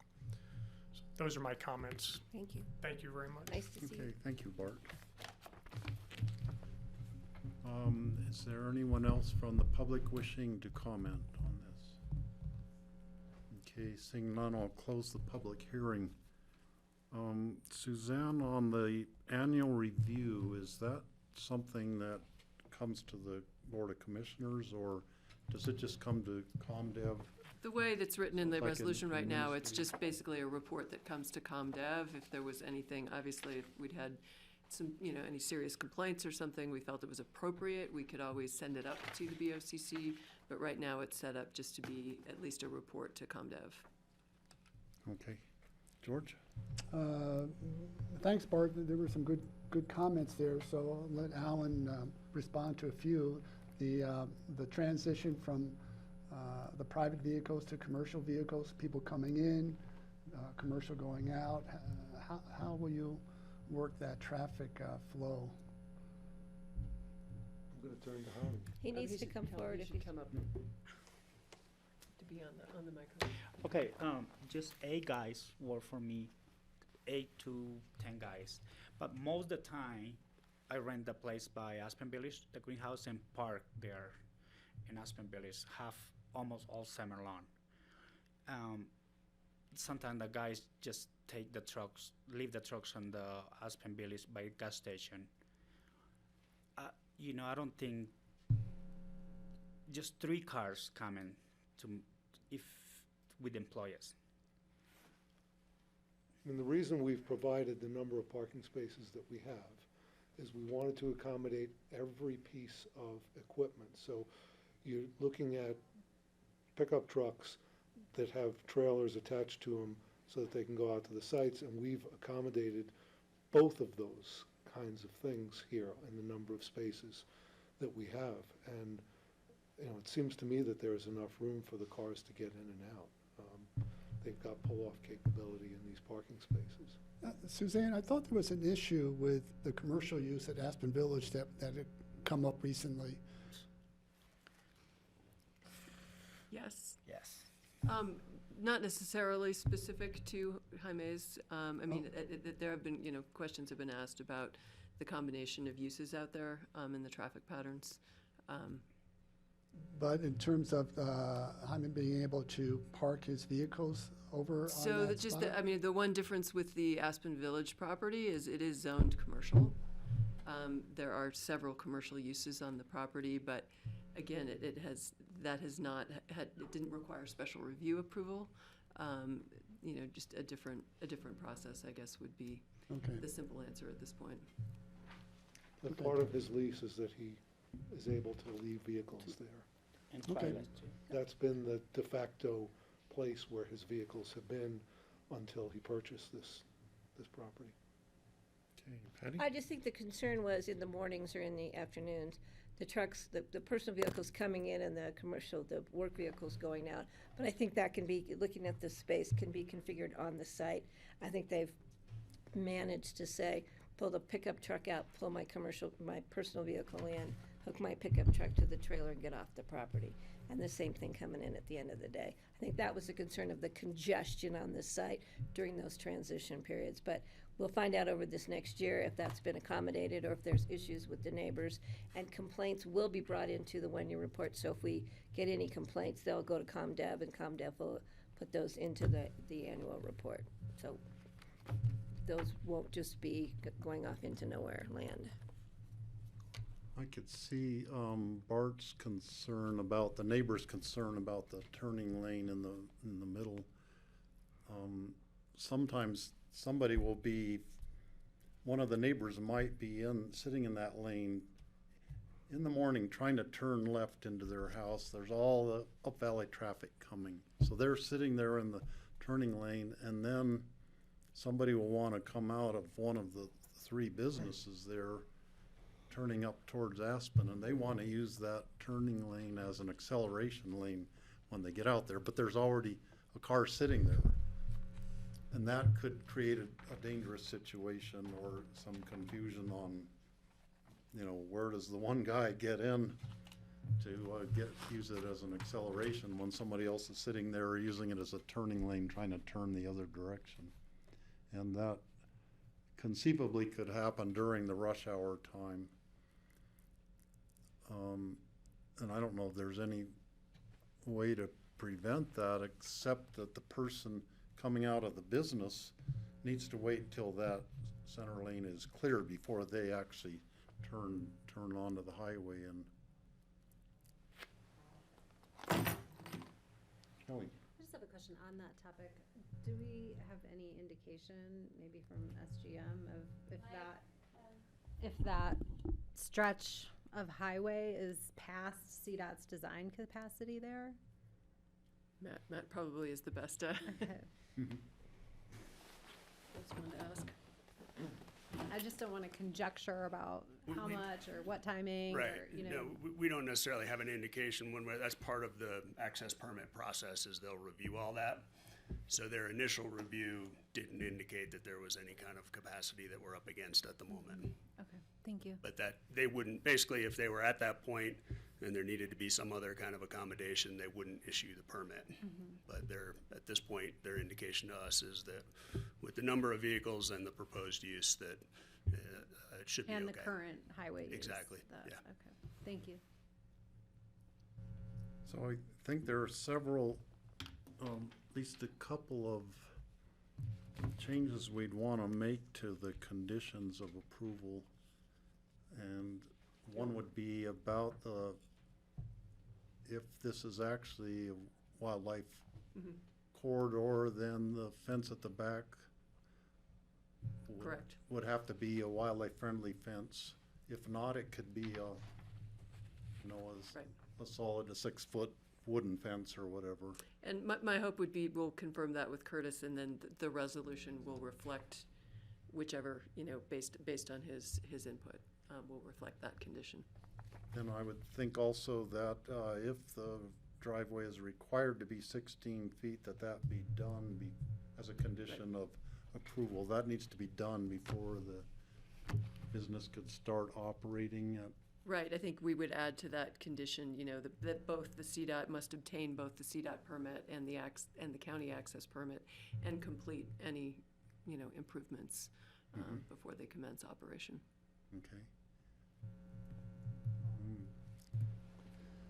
Board members, can you think of any other conditions? I think those were the ones that we talked about during the discussion that sounded reasonable to me. So, would you like a motion? Yeah, even really. I'll make a motion to approve a resolution approving Jaime Services and Greenhouse LLC special review for building materials and landscaping storage. I'll second. And including those conditions? Including the conditions as Steve stipulated and Suzanne recorded. Okay, it's been moved and seconded to approve with the changes to the conditions. Any further discussion? All in favor, say aye. Aye. Aye. Thank you. Thanks so much. Thank Thanks, you. Pat. Good to see you. And good luck with your business in the new location. Thank you. Gonna keep cars off the road. So I knew the booths for many decades. I used to pick up their kids right at the end of that driveway in the school bus. When I was driving the school bus on the 2-lane highway. Different situation nowadays. So are we moving to the next? Yep. Is that it's you? Yes, I'll Thanks, stay put. Suzanne. Thanks for pinch hitting. You're welcome. Congratulations. Thank you. Oh, here, Alan, do you want your? Oh, yeah. That's where my music goes. We need that. What? My flash drive. Don't forget that. Go sanitize it. Next, we have land use actions ordinance approving an amendment to sections 7-10-80 and 4-30-50 of the 2006 Pickens County Land Use Code, Title 8 of the Pickens County Code. And this is specifically to update the provision related to seasonal farm worker housing. And Suzanne, it says first reading, so is this a 2-reading thing that? Correct, this is an Then would ordinance, so be, there will be 2 readings, so we'll do the, we're noticing for the second reading, so it'll be a public hearing at second reading. Okay. And it is a 2-step with the prior P and Z. So P and Z. It's gone through the yeah, P and through Z P and already, Z. yeah. Correct. But, so we're not taking public comment today, even though we've had a lot of public who's been very patient with us? There, that is up to you. It's So a I'm public looking meeting. at the chair, since we've had a great deal of public sitting here. May it be noted that I know almost everybody sitting here in the audience, and it's up, I guess it's the chairman's prerogative. Pressure's on to you, let my Steve. friends to speak on this if they wished. We'll see how the presentation goes. Okay. Thanks, Steve. Suzanne Wolf again, with Eden Vardy, with the Farm Collaborative, and Andy Korber, who's also been helping Eden on this proposal. I'm going to do a little bit of an overview, and then I'm going to let Eden jump in and sort of explain sort of his broader, how we got here and sort of that, the vision piece of it, I think. I've got more the technical side of things, but so I'll just do a kind of a quick explanation of where we are. Then I can come back and maybe deal more in the details, but just to kick it off, I guess. So the request is obviously for an amendment to the land use code to amend an existing provision in the code that allows for temporary housing for agricultural workers during the growing season. It's a fairly limited 1-sentence statement in the land use code today, but there is a statement in the land use code that addresses this. So we had lots of conversations before Eden actually brought in this code amendment, and I think that was an important piece to recognize, is that there is something existing in the code that address this. Does it address it specifically in the circumstances we're looking for? Maybe, maybe not, but I think the idea that in an agricultural community that you would have seasonal farm workers, I think we can all agree that that seems to be a traditional piece of farm activity. So Eden, again, I'll let him talk a little bit more about the vision, but he's looking for ways to provide seasonal housing for farm workers. His vision's bigger than that, of course, and looking for more housing, obviously, like everyone else, needing more housing to accommodate what we try and do in this valley. This is kind of a limited piece to try and deal with one piece of this, to provide at least temporary seasonal housing for farm workers. So I think in the packet you'll see lots of discussion about where else could we go with this, and I think where we wanted to start with this was kind of in a limited fashion to go, let's try something out and see if we can get something where it is only on a temporary basis, people can understand what that looks and feels like on the land, and then see, what we think from there. But so really this proposal is, again, just for seasonal housing for farm workers. As Laura mentioned, this is a 2-step process. It has been through the Planning Commission. They did have 2 meetings with a lot of discussion about this. Recommended approval by a vote of 5-0. And their resolution was included. It is, we did refer this code amendment out to the caucuses to get their thoughts. We did hear from Woody Creek, Emma, and Snowmass Capital. Initially, the Emma caucus provided a lot of great questions, and sort of their initial referral comments to us. How does this work? What's it gonna, what are the impacts? How are we gonna address all of those things? The Woody Creek District Planning Commission, I think they said they met 3 or 4 times to discuss this amongst themselves. They ended up, in the end, not supporting the request to amend the code for this use. Snowmass Capital Caucus supported it. And then just actually yesterday, I think, was forwarded, or Monday maybe, to you, the letter from the Emma Caucus where they did meet after the P&Z had their last meeting and come up with their resolution, and did vote to support that with a couple of caveats that we can discuss when we get kind of more into those technical details. But those were the 3 caucuses that did respond, and 2 of which had pretty extensive discussions about this. Those 2 ended up on opposite sides of supporting it or not. But let's see. I think maybe that's just a good place for me to kind of step aside and let Eden talk a little bit more broadly about how we got here, and then I can come back in and talk a little bit more about the very specific code language and kind of how we were trying to address these. Actually, maybe quickly what I'll just say is sort of the framework of this is looking at it as a temporary use. So essentially coming in to get a temporary use permit from us. The code is drafted to provide for some very specific criteria that have to be met and or agreed to in terms of having, a seasonal unit on the site. A difference here too is the idea about being able to have an RV, a recreational vehicle, as opposed to a mobile home, which would be a unit that would be connected to services on the property. The RV would be more of a self-contained type of unit.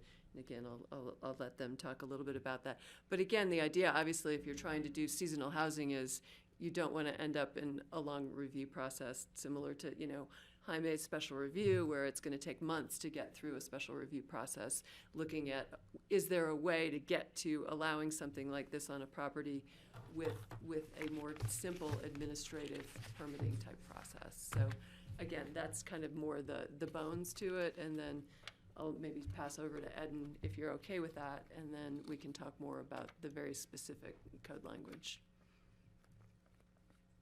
Okay.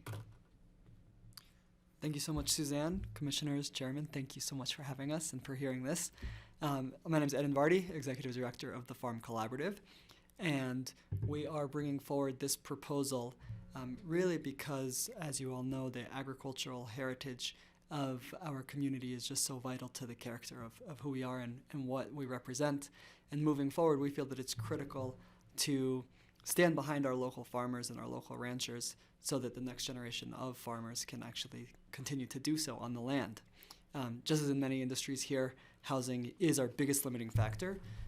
Although different than most any other industry, in agriculture it's essential to really be successful to actually live where the animals are, live where the crops are, for that farm system to grow to a certain scale. And so we were proposing this land use amendment as a stepping stone towards getting towards what we'd ultimately love to see, and hoping to get it moving so that we can actually get a trial done this summer, and support a few of our farmers in actually getting some housing at the place where they work. As Suzanne mentioned, there is already an allowance in the land use code. We organizationally looked through what it would take to make that happen, and it was so substantially cost prohibitive, and there also wasn't a really clear spelled out process for how to implement it, that it just didn't really make sense and wasn't really user friendly for any farmers. So our attempt is to make it more user friendly by allowing for temporary structures in addition to the mobile homes that are already allowed in the code. We went back and forth with Suzanne and her team. They were so generous with their time to land at RVs, and the reason that we land at RVs is because there is no definition in the code for tiny homes. Our goal is really to allow for structures that are habitable that people can utilize for that seasonal basis. And so RVs was an easier way to get it into the code because there's a set definition for what an RV actually is. But it's certainly not our intent to have structures out there with things that aren't meant for longer term use in terms of restroom facilities and such. So really our goal is more of the tiny home kind of system, but that's not defined yet in the code, so thus the RV in there. Let's see. We're really excited about the recommendation from staff. There's one piece in there that we would love for you guys to consider amending slightly, and that is the piece about limiting to 1 unit per property, only because it disproportionately affects the smaller scale farmers, many of which are actually on Pickens County open space land, where there could be multiple farmers on a particular parcel, multiple kind of subleasees on a particular parcel. And by limiting it to 1 RV, it would mean that one of those enterprises may actually get a unit, but no one else will, it's more relevant for the really small farmers. So to stand behind kind of the younger, smaller farms, we would love to see at least the administrative allowance for P&Z to allow for more than 1 on a situational basis, and not limit that in the language of the code. Let's see. I can get into more details, or if there's any questions that I can answer. We also have a lot of our amazing farmers from the community here. I'm sure they could answer and share their views on why this is important. But maybe I'll pause there for any questions.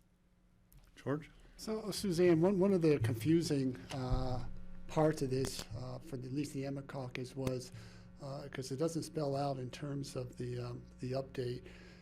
This proposal, this amendment is for private property only? So not necessarily. I mean, right now it's based more on, are you zoned in a zone district that allows farming, ranching? The Amacaucus recommendation was that it be limited to private property. Today, I mean, again, obviously, right, with our Pickens County open space properties where we have agricultural leases, those are operated under management plans for those open space properties. Those management plans currently would not allow for this type of use. So again, for it to happen on, say, a Pickens County open space property, they would have to go through the process to amend the management plan to then allow somebody to come in and utilize this temporary use. So just explain that process, because that was a real concern, a point of contention, at least for the Emmett Caucus, that this would be sort of opening the gates from a private property use to having access to our leased open space land. So how would that process, I mean, if the management plan needs to be changed, would have to be changed through the open space management plan, and then would that have to come through the BOCC for approval, or is that just? Goes to open space and trails. I know it goes through open space and trails. I guess I don't know that you all approve those management plans. So it would go through the process they go through when they amend their management plans, where they do open up to a public process and then bring it forward to their board. Yeah. I could get more information on that. Yeah, I mean, for you again, that was at really, second and reading. I think that's what that's what was explained, at least to the caucus, that if this was going to try to be utilized on our open space, because frankly, I don't really see very many private owners that would utilize this for food production. I mean, where the land is being utilized for food production is really on our leased open space.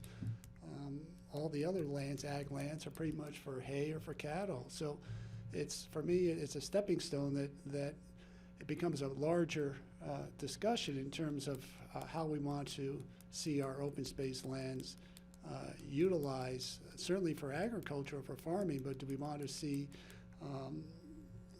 housing on our open space lands? And we're going to start to see man camps on our open space lands. Patty? Yeah, management plans do have to go back. The only management plan that comes to BOCC is the North Star management plan. The other ones do go through open space and trails for any amendments or for their annual or 5-year or whatever, how many years they get reviewed. That's my understanding.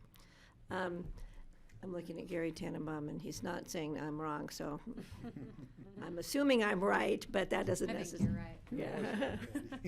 Is that correct? Institutional memory there. Yes, they go through updates to management plans. I just wanted to, answer some of George's questions. Some of our properties, because they have conservation easements on it, they have specific restrictions of allowing housing on certain properties. Every property is different, but, the reality here is, even if open space and trails allowed some of this, the BOCC would still have to see this because we'd have to amend a conservation easement, or there's a lot of process for open space. This just does not magically open the door for a management plan update to do this.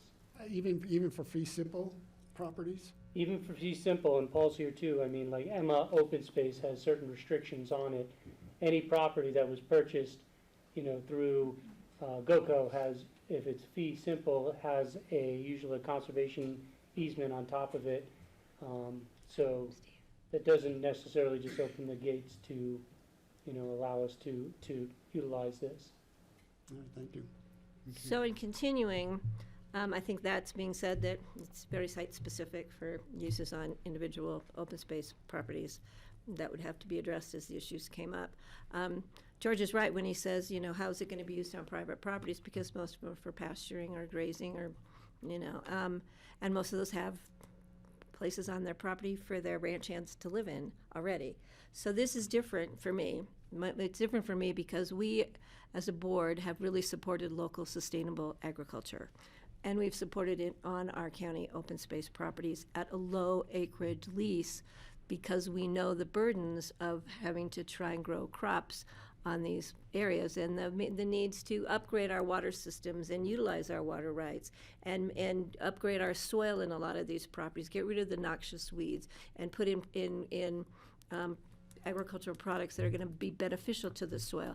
It's not an easy, cheap, or it takes a lot of labor, it takes a lot of love to get these parcels up to speed to grow sustainable agriculture. So I would support on properties there where it's appropriate and it went through the proper adjustments or amendments to management plans, allowing seasonal housing for farm workers.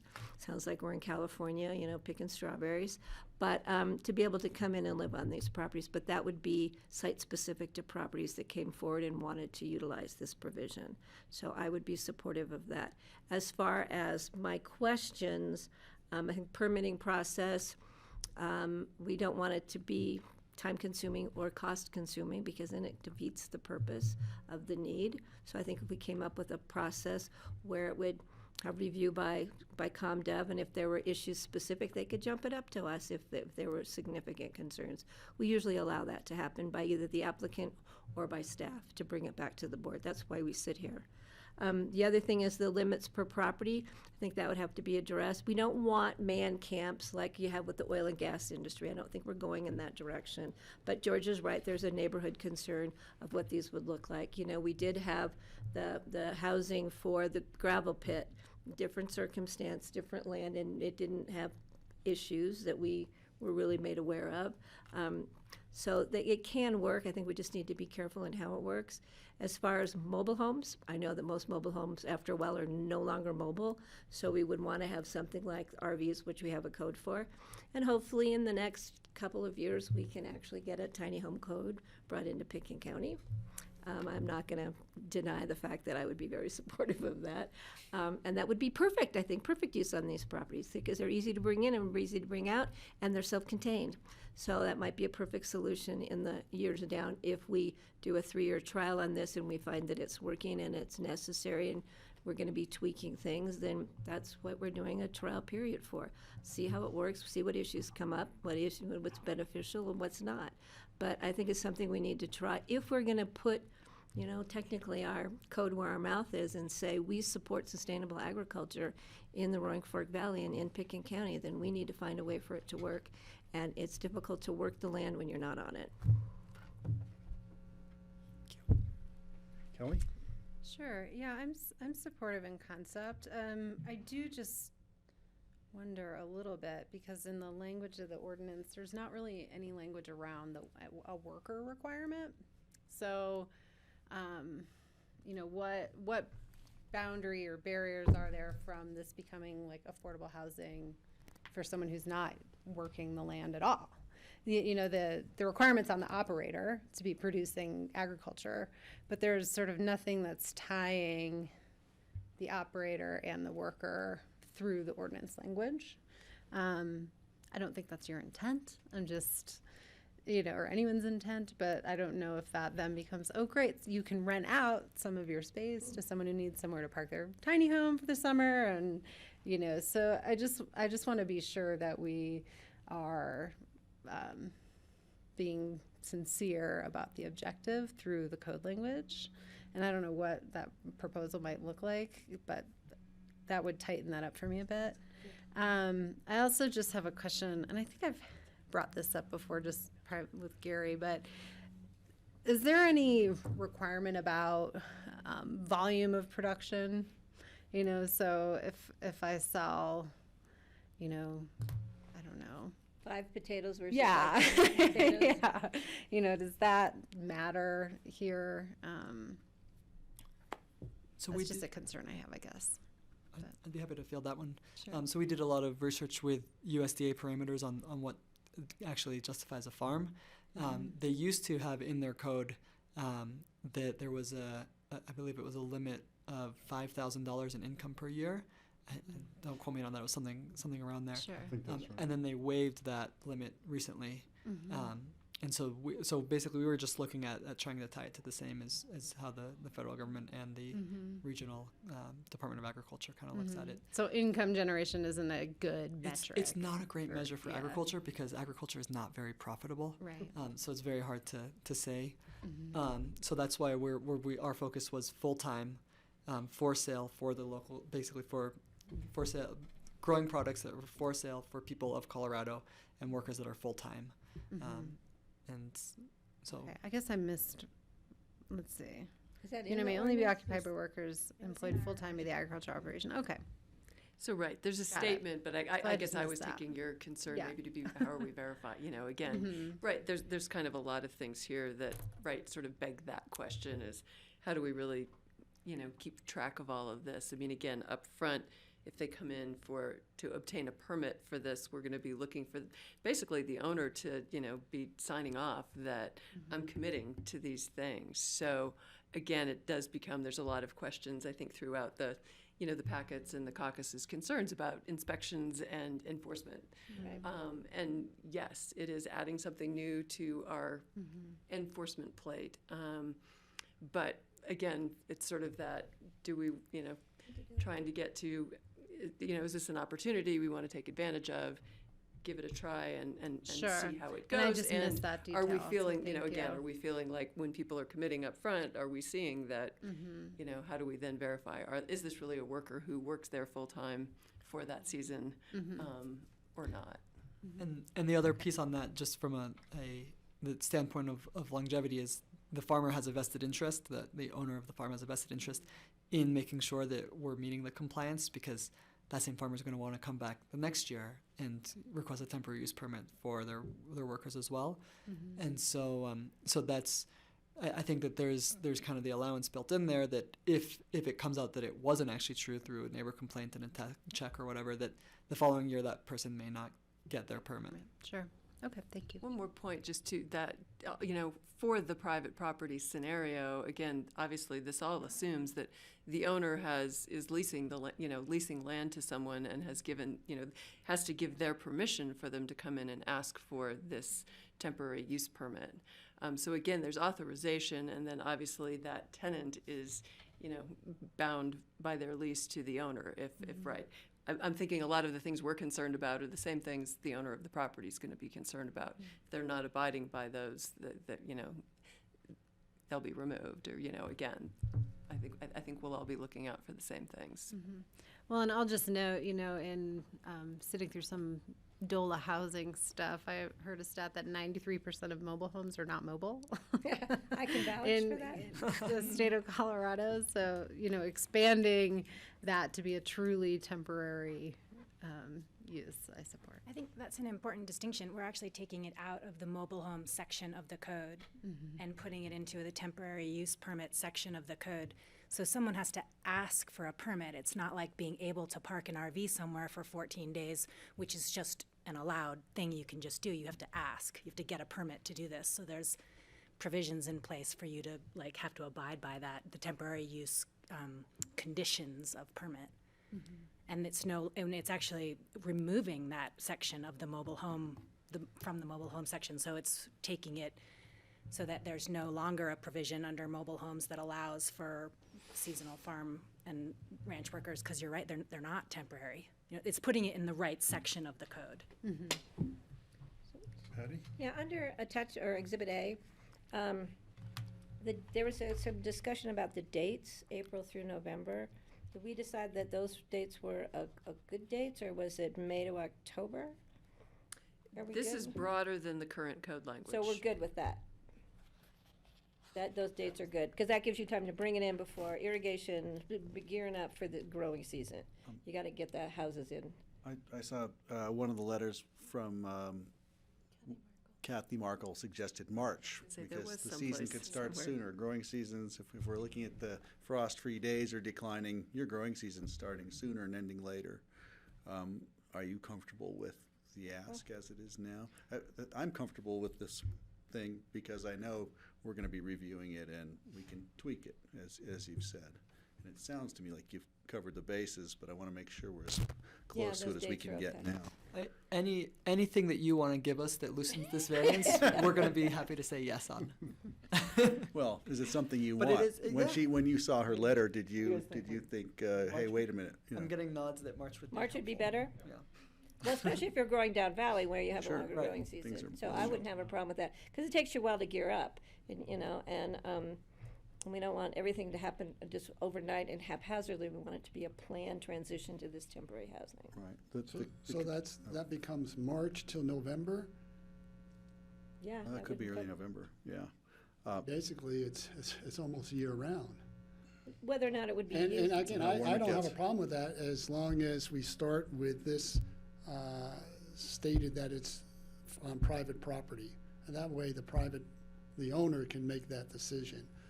I don't want to open the door right now in terms of having even the idea that it can go to open space without having some language in there in terms of that process that would need to be taken so the public, the caucuses really understand that it's not just going to be rubber stamped that you can go from private land to open space lands. And that's a real concern. It's probably why Woody Creek didn't want it.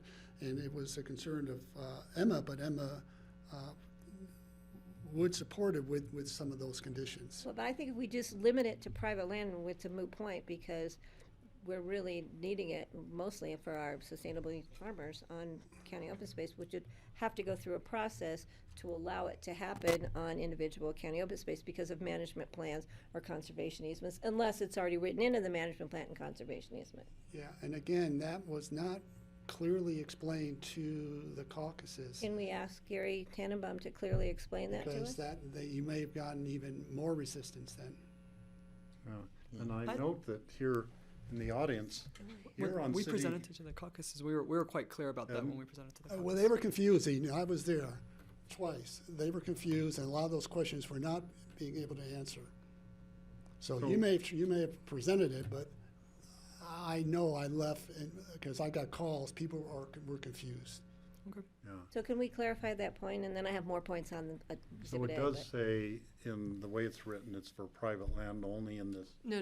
Or for- Nothing here limits it to private land only. You would have to add language if you wanted to restrict this to private land Oh, only. okay. And I note that on the growers who are in here, you're on City of Aspen land. We're on city. Some are we've on got- we Pitkin got County Pitkin open County. space land, they're on private land. So we have We a have a lot of- variety of, right here in the audience, in the room. But it All couldn't, the it wouldn't different just be a given situations. to just move into open space unless the management plan or the conservation easement already had it stipulated in it that housing was allowed. That's my understanding. If you wanted to amend a management plan, you'd have to come through a process to amend it to allow that language. And a conservation easement would be an even bigger hurdle because amending a conservation easement is sometimes more difficult than amending a management plan, correct? Correct. Thank Yeah, you. basically, all Twice now, it's good, properties right? right now do not allow this. So you have to go through a full management plan update to allow this. The one exception I want to give you guys is Glacier open spaces in Eagle County, so this doesn't apply to Glacier. But, you know, some of the properties like, you know, that like any other property, Emma just went through one, so is not going through one again for a few more years. And so you're gonna see this again before any open space opens up to this. And that's when you can have a discussion with the open space board about the fact that you can tell them, you know, where are you going? Oh, sorry about that. You can tell them, you know, basically we can work together if we're gonna allow this. And then all those properties we have to look at if they have a conservation easement overlay. In the purchase, was there any deed restrictions on that property whatsoever? Emma had a whole bunch of property, like Emma was Trust for Public Lands. There's a lot of other things on Emma, but this does not open the door. No open space will have housing this year or, you know, until a management plan is updated. So, hope that helps. So I think if we limit it to just private land I don't think we need to limit it. I think we're limiting it by it's just limiting itself because of the process you have to go through to get allowed. We're just enabling people to come through a process if they determine an open space parcel might be a place appropriate for seasonal worker housing. But it would, I mean, we don't just magically update them No, I'm every saying, year, no, so, but yeah. I'm saying it's still, but if we just say we're limiting this whole thing to private property, what are we doing? I would say, you know, from open space perspective, you know, the hardest thing we're finding is, you know, that's why in Lazy Glen Open Space, you know, we had a place to put somebody on it. So it really helps to have people on the land. So I think allowing it to be considered, and then we'll go through a whole management plan update. The caucuses all see those updates. The public, it goes through an extensive public process. If any of these properties would be potential for this in the future, I think we would do a whole bunch of land use planning to make sure, you know, we're not gonna just stick it in front of everyone. We don't want man camps either, but we want to at least explore the opportunity to have people, like farmers living on the lands that they are leasing. So, you know, and the great thing about this special use, we don't want it to be permanent either. We want to make sure that we can move them on and off as needed. So we've really, we've been watching and we really like, you know, the way this is going, but this is not opening. We're not going to see this on open space anytime in the next year or two. Steve? So, yeah. I just have two quick recommendations before this comes back to you on second read. So in the AIS, the recommendation that the code reference at the end needs to be updated to 78020, and then that needs to be carried over into the now therefore clause in the ordinance. So just so the right section is referred to. referenced, but Suzanne and I can coordinate on that, but that's a she's writing it recommendation down. before. Got it. Yeah. Okay, and then I have a couple more on schedule on Exhibit A. We'll just actually, so the dates, did we determine March through November? Well, we didn't Proposed. decide on that, Okay. but that We would could be. add that. Well, I'm trying to check them off so we can move it to second reading here if we want to. Yeah, I mean, I personally would be okay with that. I know when the different gardening operations are starting, they're not starting outdoors, they're starting in greenhouses, hoop houses in March. Or maybe even in February in some cases. But you still may need workers, and you may not, so, but at least we have the opportunity to move people Their in if we have a good operations are year. ramping up, getting the seedlings growing, because then those are transplanted outdoors later on. The other concern I have was under item O, exterior lighting is prohibited. It should have some safety provision in there. I don't want all exterior lighting prohibited because we need to have there's some required safety. So I'm sure that's assumed that safety provisions would be allowed for, but I want to make sure that we're not prohibiting that. Okay, we can find some language for that. We're not talking street lamps, we're not talking, motion sensors, we're talking emergency type stuff. Suzanne, one of the, Oh, go ahead. one of the comments from the Emma caucus was a clearer definition of food is to ensure that, I'll read it, a clear definition of food is included to ensure that hemp or other farming not meeting the specific intent to support local food production are excluded from this provision. You can eat hemp. So if someone were growing hemp for hemp hearts for human consumption, I would take that to be a food. Right, But if it was if like they're seeds or growing something, hemp oil. for It said hemp muffins. Essential oils. something else. Well, let's just clarify to as best we can.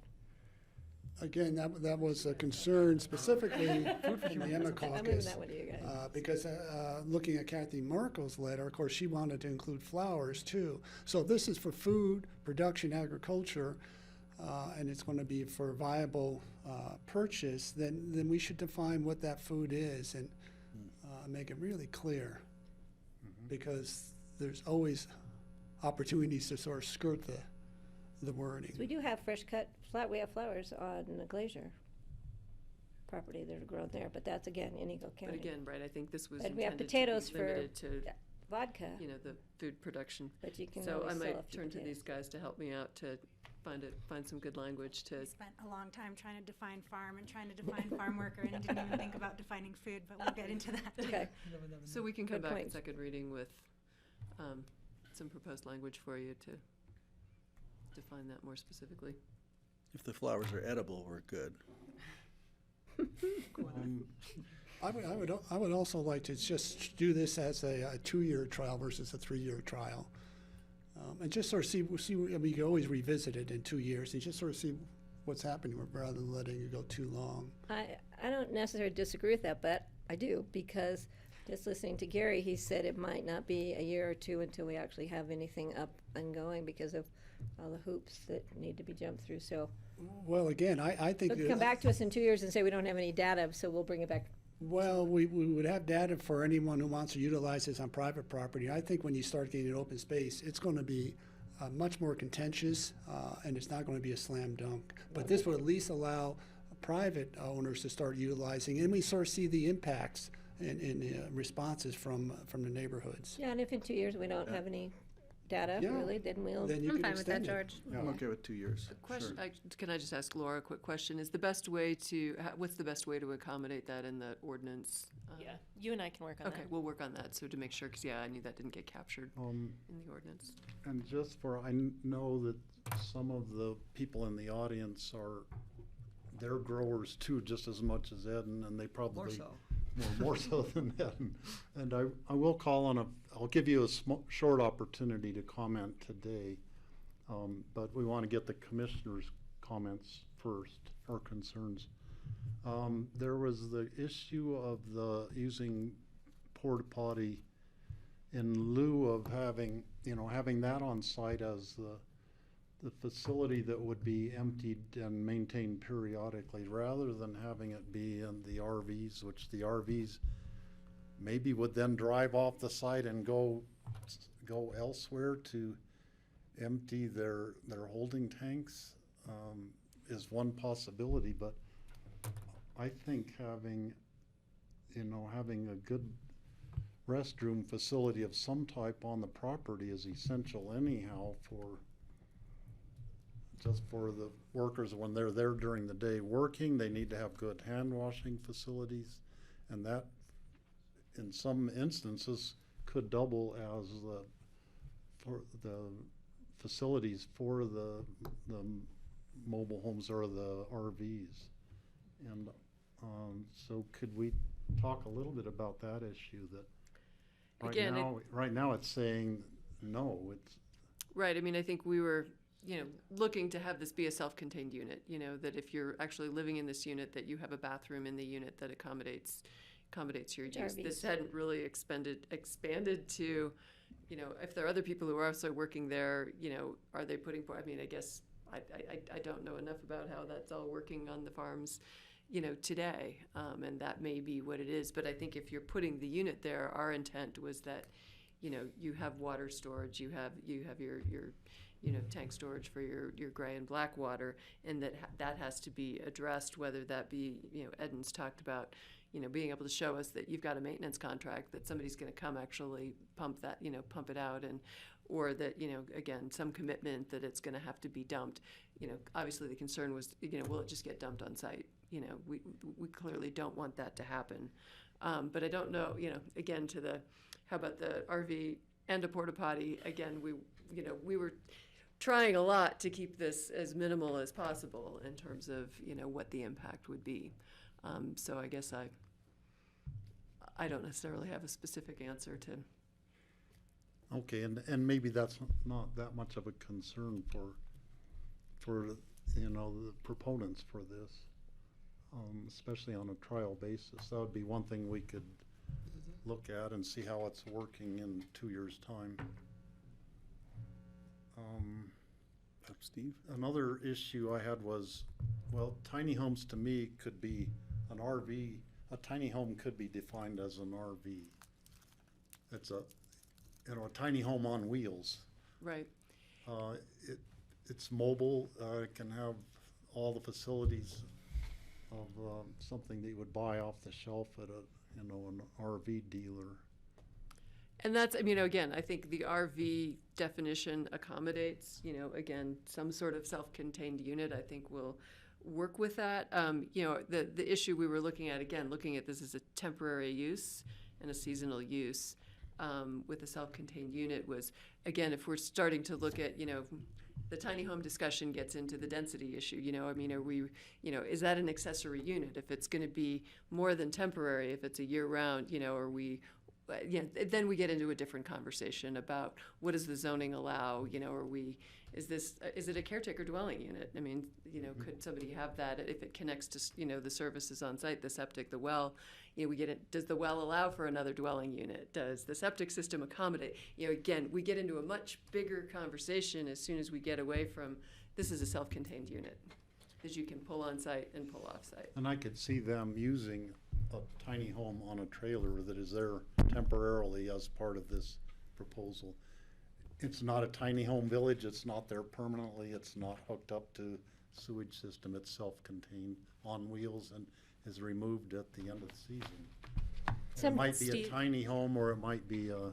Some tiny homes do have RV classifications and certifications. So the land use code specifically defines recreational vehicle, which is why I think Suzanne keeps referring back to that. Using that definition. But what might be helpful is section 4 of that definition says that it's designed primarily not to be used as a permanent dwelling, but as a temporary living quarters for recreational camping, travel, or seasonal use.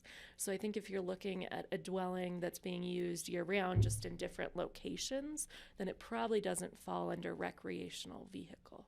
Does that help provide a little clarity? Yeah, well, I think this is an issue that we kind of have to chew on maybe, and we could talk about it more maybe in the second reading. Greg? I apologize. I'm going to probably have to leave in about 25 minutes, and I just wanted to give you a heads up. I've got an issue, a family issue. Nothing urgent, but I'm going to have to go in 25 minutes. So I don't want to limit the conversation, but I also want to just let you know that in case we get to a conclusion or we need to do something.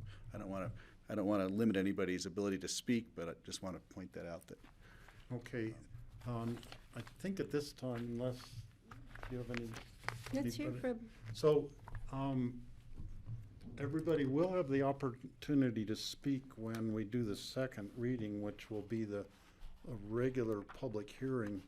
Especially today, if any of you have an issue that would help us determine issues that we need to think about a little bit today in terms of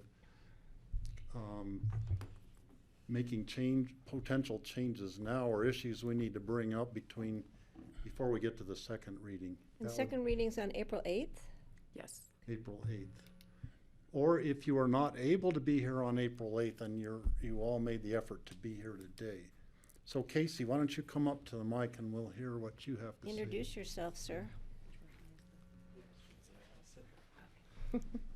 just want to say, excuse me for texting while you guys are here. I'm trying to figure out pickup with my husband. Exactly. Hi, everyone. Thanks for hearing this out. I think it's a big step forward towards moving sustainable agriculture in the right direction.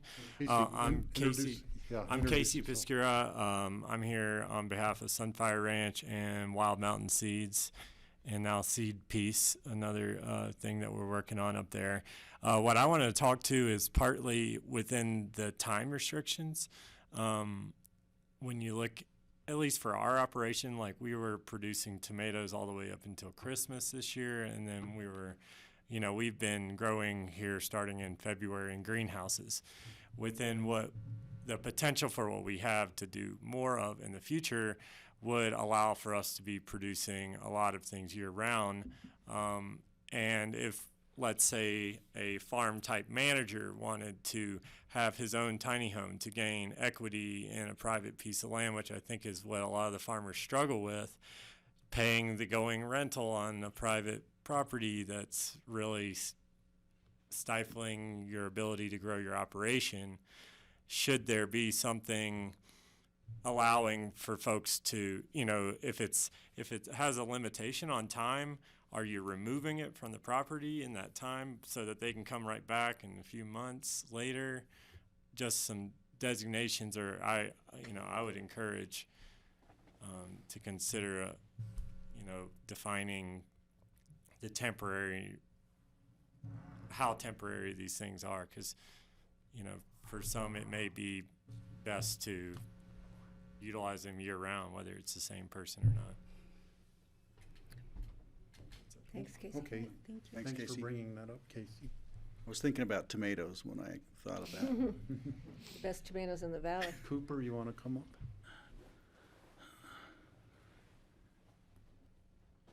So I will not be around for the next meeting, so I'd like to get my comment in.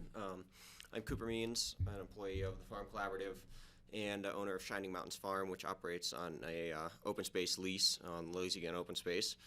I would strongly encourage you to allow this change, because we are extremely fortunate to have the young farmers that we have in this valley that are committed to producing food for the Roan Fork Valley.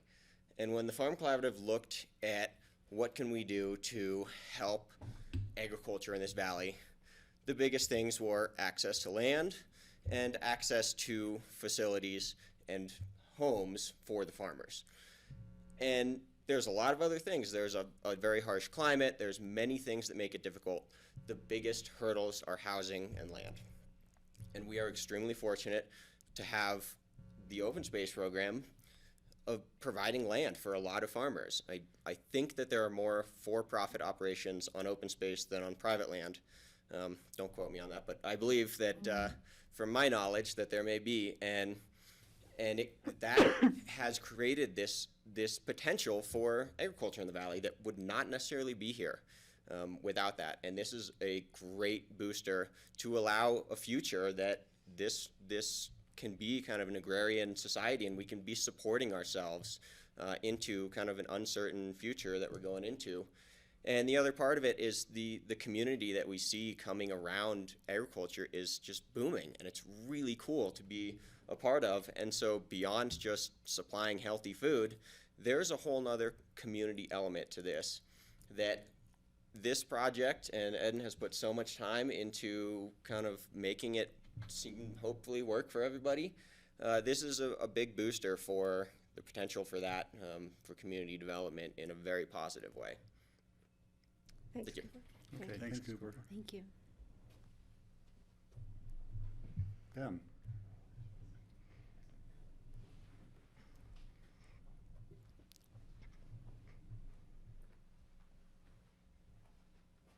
Hi, my name's Ben Armstrong, and I am the vegetable producer at the Farm Collaborative, and I used to own Roaring Gardens, which is down valley. And I'm definitely in support of this. I think that a lot of farmers struggle with living far from their farm and all of the complications that comes with. It really restricts people from being able to manage animals on their land, because say you live an hour, half an hour away from your farm and something happens with the animals, it's pretty much impossible to get there in time, and just to do chores in the morning in the winters. I know that was one of the restrictive things for me when I was working at Roaring Gardens. I did not live on property, and so I pretty much restricted me to just doing vegetables. I think another important thing to think about is the real impact of how much agriculture really needs work. There's really no substitute for farm work, and I can give you the example I gave to PNZ about my business was at Roaring Gardens. I did not live on site, and so I was only able to keep my business going because I was house sit, which means I move around like 8 times a year, finding different properties that I can live at for mostly free, and then staying with friends in between. And then I also had one of my interns housed at my parents' house, and I paid them $500 in rent a month. And then I also gave my assistant manager a $500 living stipend for her rent. So I think when you add up in the summer, if you have 4 employees and you're paying full market price, that's like $3,000 a month, which is really not hard to make up when you're selling vegetables at, like $5 a bag for salad mix. And so there are creative ways that farmers have been able to overcome this here. And I think everyone wants to be able to provide farm workers with a really good experience and good housing and a good experience like on the job. And living on the farm is one of the best ways to do that, and the biggest hurdle that farmers see here. I would also like to say about the private land versus public land. A lot of farmers have really struggled on private land because one of the biggest issues is you're investing in your soil. And if you have to leave that property, that's not something that you can recoup. When I had to leave my last farm because of lease issues, I probably lost $5,000 that I had put into the soil over about 3 years. And that's not something that you get back. So actually the open space leases are one of the best options because they are a given long-term lease that you know that the county can't back out of. Whereas private land, often you see people that say they want to support local agriculture, and then they often change their mind, and most of the farms in the valley have had to leave their property at least once. So I think that another reason that this temporary housing is so important is because it allows the farmer to build equity by buying their own tiny home that they can pay off and then sell when they're done. It allows them to save money while they're hosting their workers there, and it allows them to move that equity if something happens on their farm. And I'm also the vice president of the Roaring Fork Farmers, so I'm speaking on behalf of that group as well. Okay. Thank you. Thank you. Thank you so much.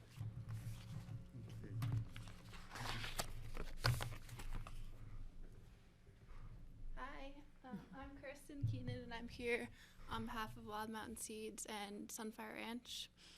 And I think it'd be awesome because we have a lot of people that want to be apprentices with us every year and not enough housing for them all. So it could really benefit us in that way. Thank you.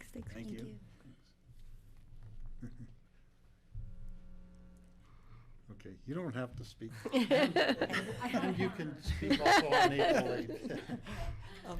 Okay. Can I just have one question? So, I guess is the commission open to allowing P&Z to have discretion about about the potential for having more than one unit on a parcel? We didn't talk about that. We haven't discussed that issue here, but this is on a trial basis. I realize you wanted room for like 4 or 5 employees on. Yeah, our original proposal was minimum of 5 acres, 1 unit per 5 acres with a maximum of 5 units per parcel. If we could find some kind of middle ground in there, for example, on our parcel, we have our own entity, and then we offer a farmer incubation program. If there was just one, that would mean that if we have an incubating farmer, they would certainly not be able to live on the farm, and then that incubating farmer may not be able to succeed. Shining Mountain Farms often may have more than one farmer on the site. Obviously, that has to go through a much more extensive review. But there's many examples in the vegetable farming industry on the small scale local farms where there's multiple tenants on one farm. And so even if it was going from 1 to 2 or 3, that would already make a substantial difference in kind of just having equity in supporting the small farmer as well as the big farmer. Okay. George? I would consider going to 2 with a minimum of 5 acres, because here you have just 1 acre. I mean, 1 acre, that means that I could bring someone down onto my property. I've got an irrigated field. I could have someone come grow the great Milagro bean more, right? 1 acre just doesn't seem like it's going to work. I think the intention there was that you have 1 acre in production. 1 acre in production, right? Because 1 acre in production can. So you need a minimum of 5 acres.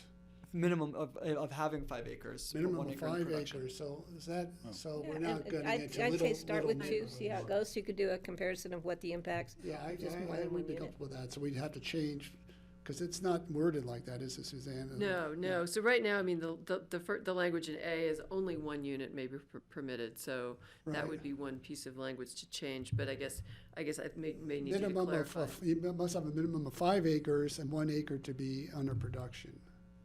So per unit, so if you wanted to allow 2, you would have to have 10 acres. No, That's what I'm 2 trying to units on the understand. 5 acre parcel. You have to have at least 5. Yes, and you be allowed 2 units Okay. on that 5 acre. Yeah, I'd be comfortable with that. Thank you, George. Yeah, that gives a little more flexibility. But then so I make sure, because each, so if it's 2 different, back to the, I guess it's 5, are you okay with 5 acres, but there's only production on some limited amount of that? I mean, 1 again, are acre. we still at the 1 acre? I guess I'm trying to just be clear about if there's 2 operators and they're using different parts of the property, again, I didn't know if you were trying to limit it like that, or just saying 5 acres, you could have 2, there's at least 1 acre under production, and that's. Could we specify that it sounds as if you couldn't just have a personal garden and make this work. It's clearly a commercial viable operation. I don't want to limit it to 1 acre. Somebody can't physically do 1 acre, but there's still, everything else falls into place. Is there some other way we can define this to reach the objective we have here? It's like up to 2 on 5 acres with a substantial, a significant portion of the Sounds like property. Eden has already shopped that 1 acre under production in his outreach. Did you propose the 1 acre? Is that how you thought at least an acre under production would make it viable, and it's a criteria we could use? Is that how you present that? The 1 acre is still pretty bold for a farmer. If you're doing straight vegetables, an acre is a lot of vegetables. Right. That's a substantial amount. So I certainly think that could be a bit of a stretch for some to be able to get up to that point without any staff. So they can do half an acre. Do we want to give them the opportunity here on a trial basis? I feel like I don't know. I don't know limiting how- the I'm not a acreage under farmer. production is not as good a lever as making sure that they're creating something that is for sale locally. Yeah, And that's where we landed on our proposal, that it's meant to be a commercial operation, like you said, so the for sale locally is important to me. So how much acreage under production is not as big a deal as the fact that there's something being produced That's being sold. marketable? Yeah. That's the idea. Yeah, there'd be the factor too, if you had an acre and you only had 2 people, 1 acre of vegetables and only 2 people trying to take care of it is a stretch. It is a stretch. Yeah. And I think that the goal here, I believe Pickens County Open Space is one of the referrals, right, in this? Sure. So when we were kind of discussing this, we landed on, rather than trying to define everything in the application, put Pickens County Open Space as a referral agency. Everything goes through Paul. You meant Paul knows referral. every farmer and can vouch that this guy is actually a viable producer. Yeah. And then goes back and says, yes, this is someone that's actually making a business out of it. It's not just a little hobby thing on the side. So that was kind of the intent, how we landed with the languaging. So I mean, to me, it seems reasonable that on any size, they don't have to have an acre. They might only have a greenhouse But they're producing heavily. They're inside. producing a whole lot in that greenhouse, and they have one person who's 2 people working there, one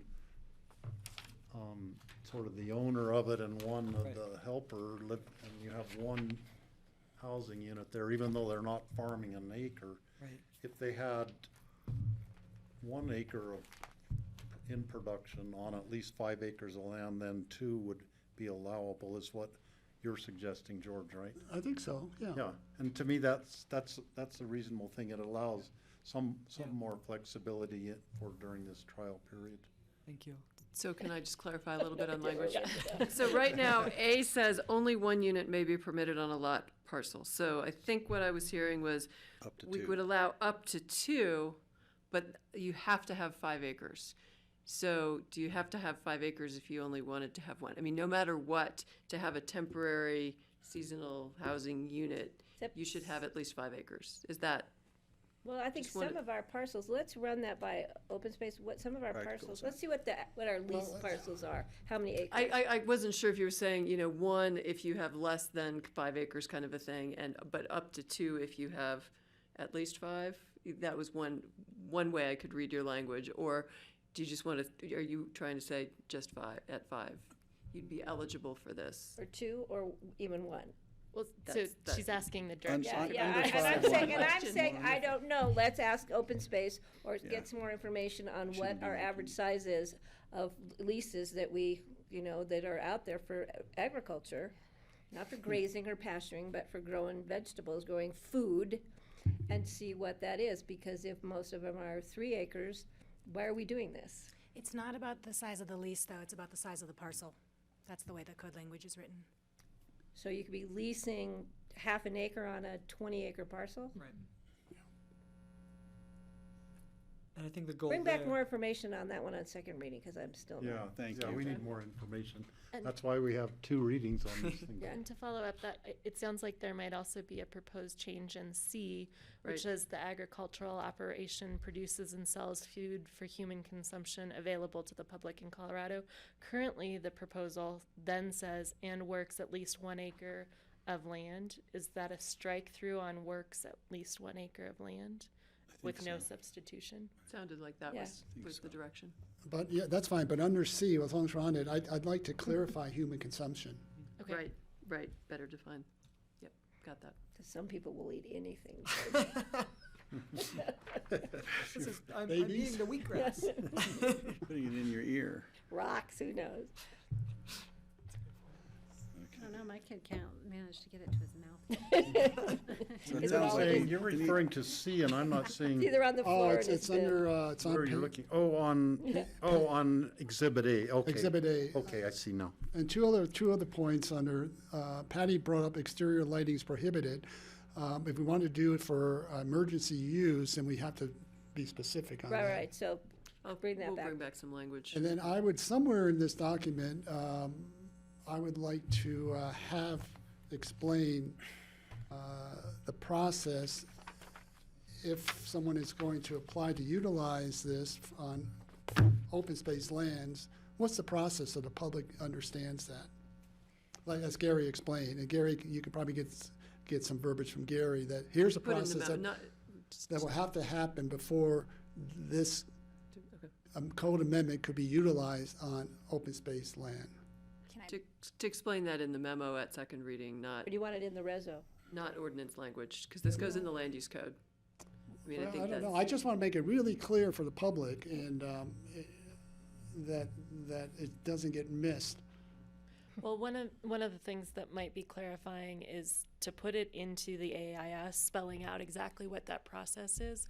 But if you add another citation in the temporary use proposed language that references, refer to section blah, blah, blah of the general code, which spells out how, Gary's not here, but Under Title 10, what or that, Title 10. that code provision is, and I can't tell you what it Yeah. is off the top of my head, but references that.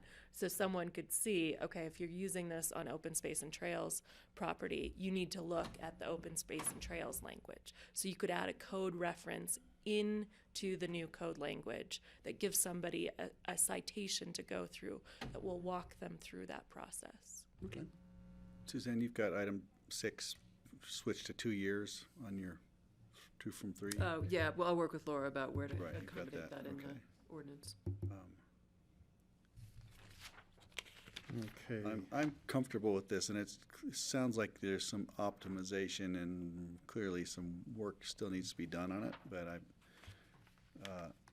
we know it's limited. It states here it's limited, and the environmental, scenic, and neighborhood impacts are addressed in the criteria for approval of use. It seems to me that we have safeguards for the neighborhoods and their question marks, and I'm sure we're going to hear from people. But I also think that we're onto something that could work, and I really hope it does. Okay. I thought we had an emergency, but Charlotte didn't realize we were still in a So meeting. I think we're ready for a motion. I'll make a motion. Let's see, approve an amendment to section 71080 and 43050 of the 2006 Pitkin County Land Use Code, Title 8 of the Pitkin County Code, specifically to update the provision related to seasonal farm worker housing. This is the first reading. Second reading would be on April 8th. I'll second it, but I just want to look at one other thing. Under accessory and temporary uses, we've got number 3. It says seasonal farm worker housing unit, a mobile home or recreational vehicle. And I thought we were going to scratch out a mobile home. I can amend my motion. The, I think we were. there was one reason we were leaving that, and there are specific parcels, Cozy Point being one of them, where there is adequate infrastructure to be able to tie something into it to the existing infrastructure and run it like a mobile home. So we wanted to leave that just in case there was that there was a value in doing that. But we're not so tied to it that if it's a deal breaker, we're happy to scratch it. Yeah, I mean, it just opens up the door. You can't make policy on one-off needs. Well, and it would contradict kind of the language that says it shall not be connected to on-site That's water. right. And so again, I think it's. Okay, so we're scratching Just that. clarify that. Thanks, so that's amending my motion. Well, I think it's just And direction. No, it's George just seconds? direction. We'll come to Oh, you at okay. second reading. Okay, thank you. All right. And you second that, George? Yes, seconded. Okay, any further discussion? No, it was a good discussion. Definitely good discussion. All in favor, say aye. Aye. Aye. Thank you. Okay. Thank you very much. Thank you. So we'll see you on Congratulations. April 8th. Steve, This I is will make exciting. a motion to go into executive session. Well, just to clarify, I did speak with John Peacock, and he does not anticipate any open discussion. The only open discussion he had for you guys was the COVID-19 presentation, which was done earlier in the day. Forgot the exec Okay. session. So before open discussion, I will make my motion to go into exec. For purposes of discussion of the Crystal Valley water wells. Yeah, but wait, there might be more open discussion, so I'll make Oh. my motion in a minute. Oh, okay. I just would note we're up to 9 presumptive I know. positive cases. I just got that. We're on to what? 9 Nine. presumptive instead of Nine. 3. Presumptive positive. I figured we're probably gonna end up with 9 out 10 of if 10. they tested 10 with We're gonna go symptoms. for a perfect No record. big surprise. So, do we have any other open discussion, and then I can make my motion? Oh, I would note that the short-term rental licensing bill passed. We saw it's going to the on governor's desk. Governor's desk. On the governor's desk? It's on its way, yes. And I will make another notice to the public. Pitkin County now has a hotline for people wanting to have some medical questions answered regarding the coronavirus. So that number is 970-429-6186. That's 970-429-8186. Right now, that hotline is open 8 to 8, Monday through Sunday, so 7 days a week. I had 6186 written down. 6186. 6186, okay. I thought you said 818. I might have, but it's the end of the day. 6186. 429-6186. That's the number, area code 970. Okay, now for I will the make a motion to go into executive session for the purposes of, Crystal Valley water wells pursuant to CRS 24-6-4024B. Second. All in favor, say aye. Aye. Aye? Okay. and I guess we're meeting upstairs? We can adjourn to the conference room upstairs. And I'll make do I make a motion to, no? No, we're done. We're done. We adjourned? You're just into executive session. We're not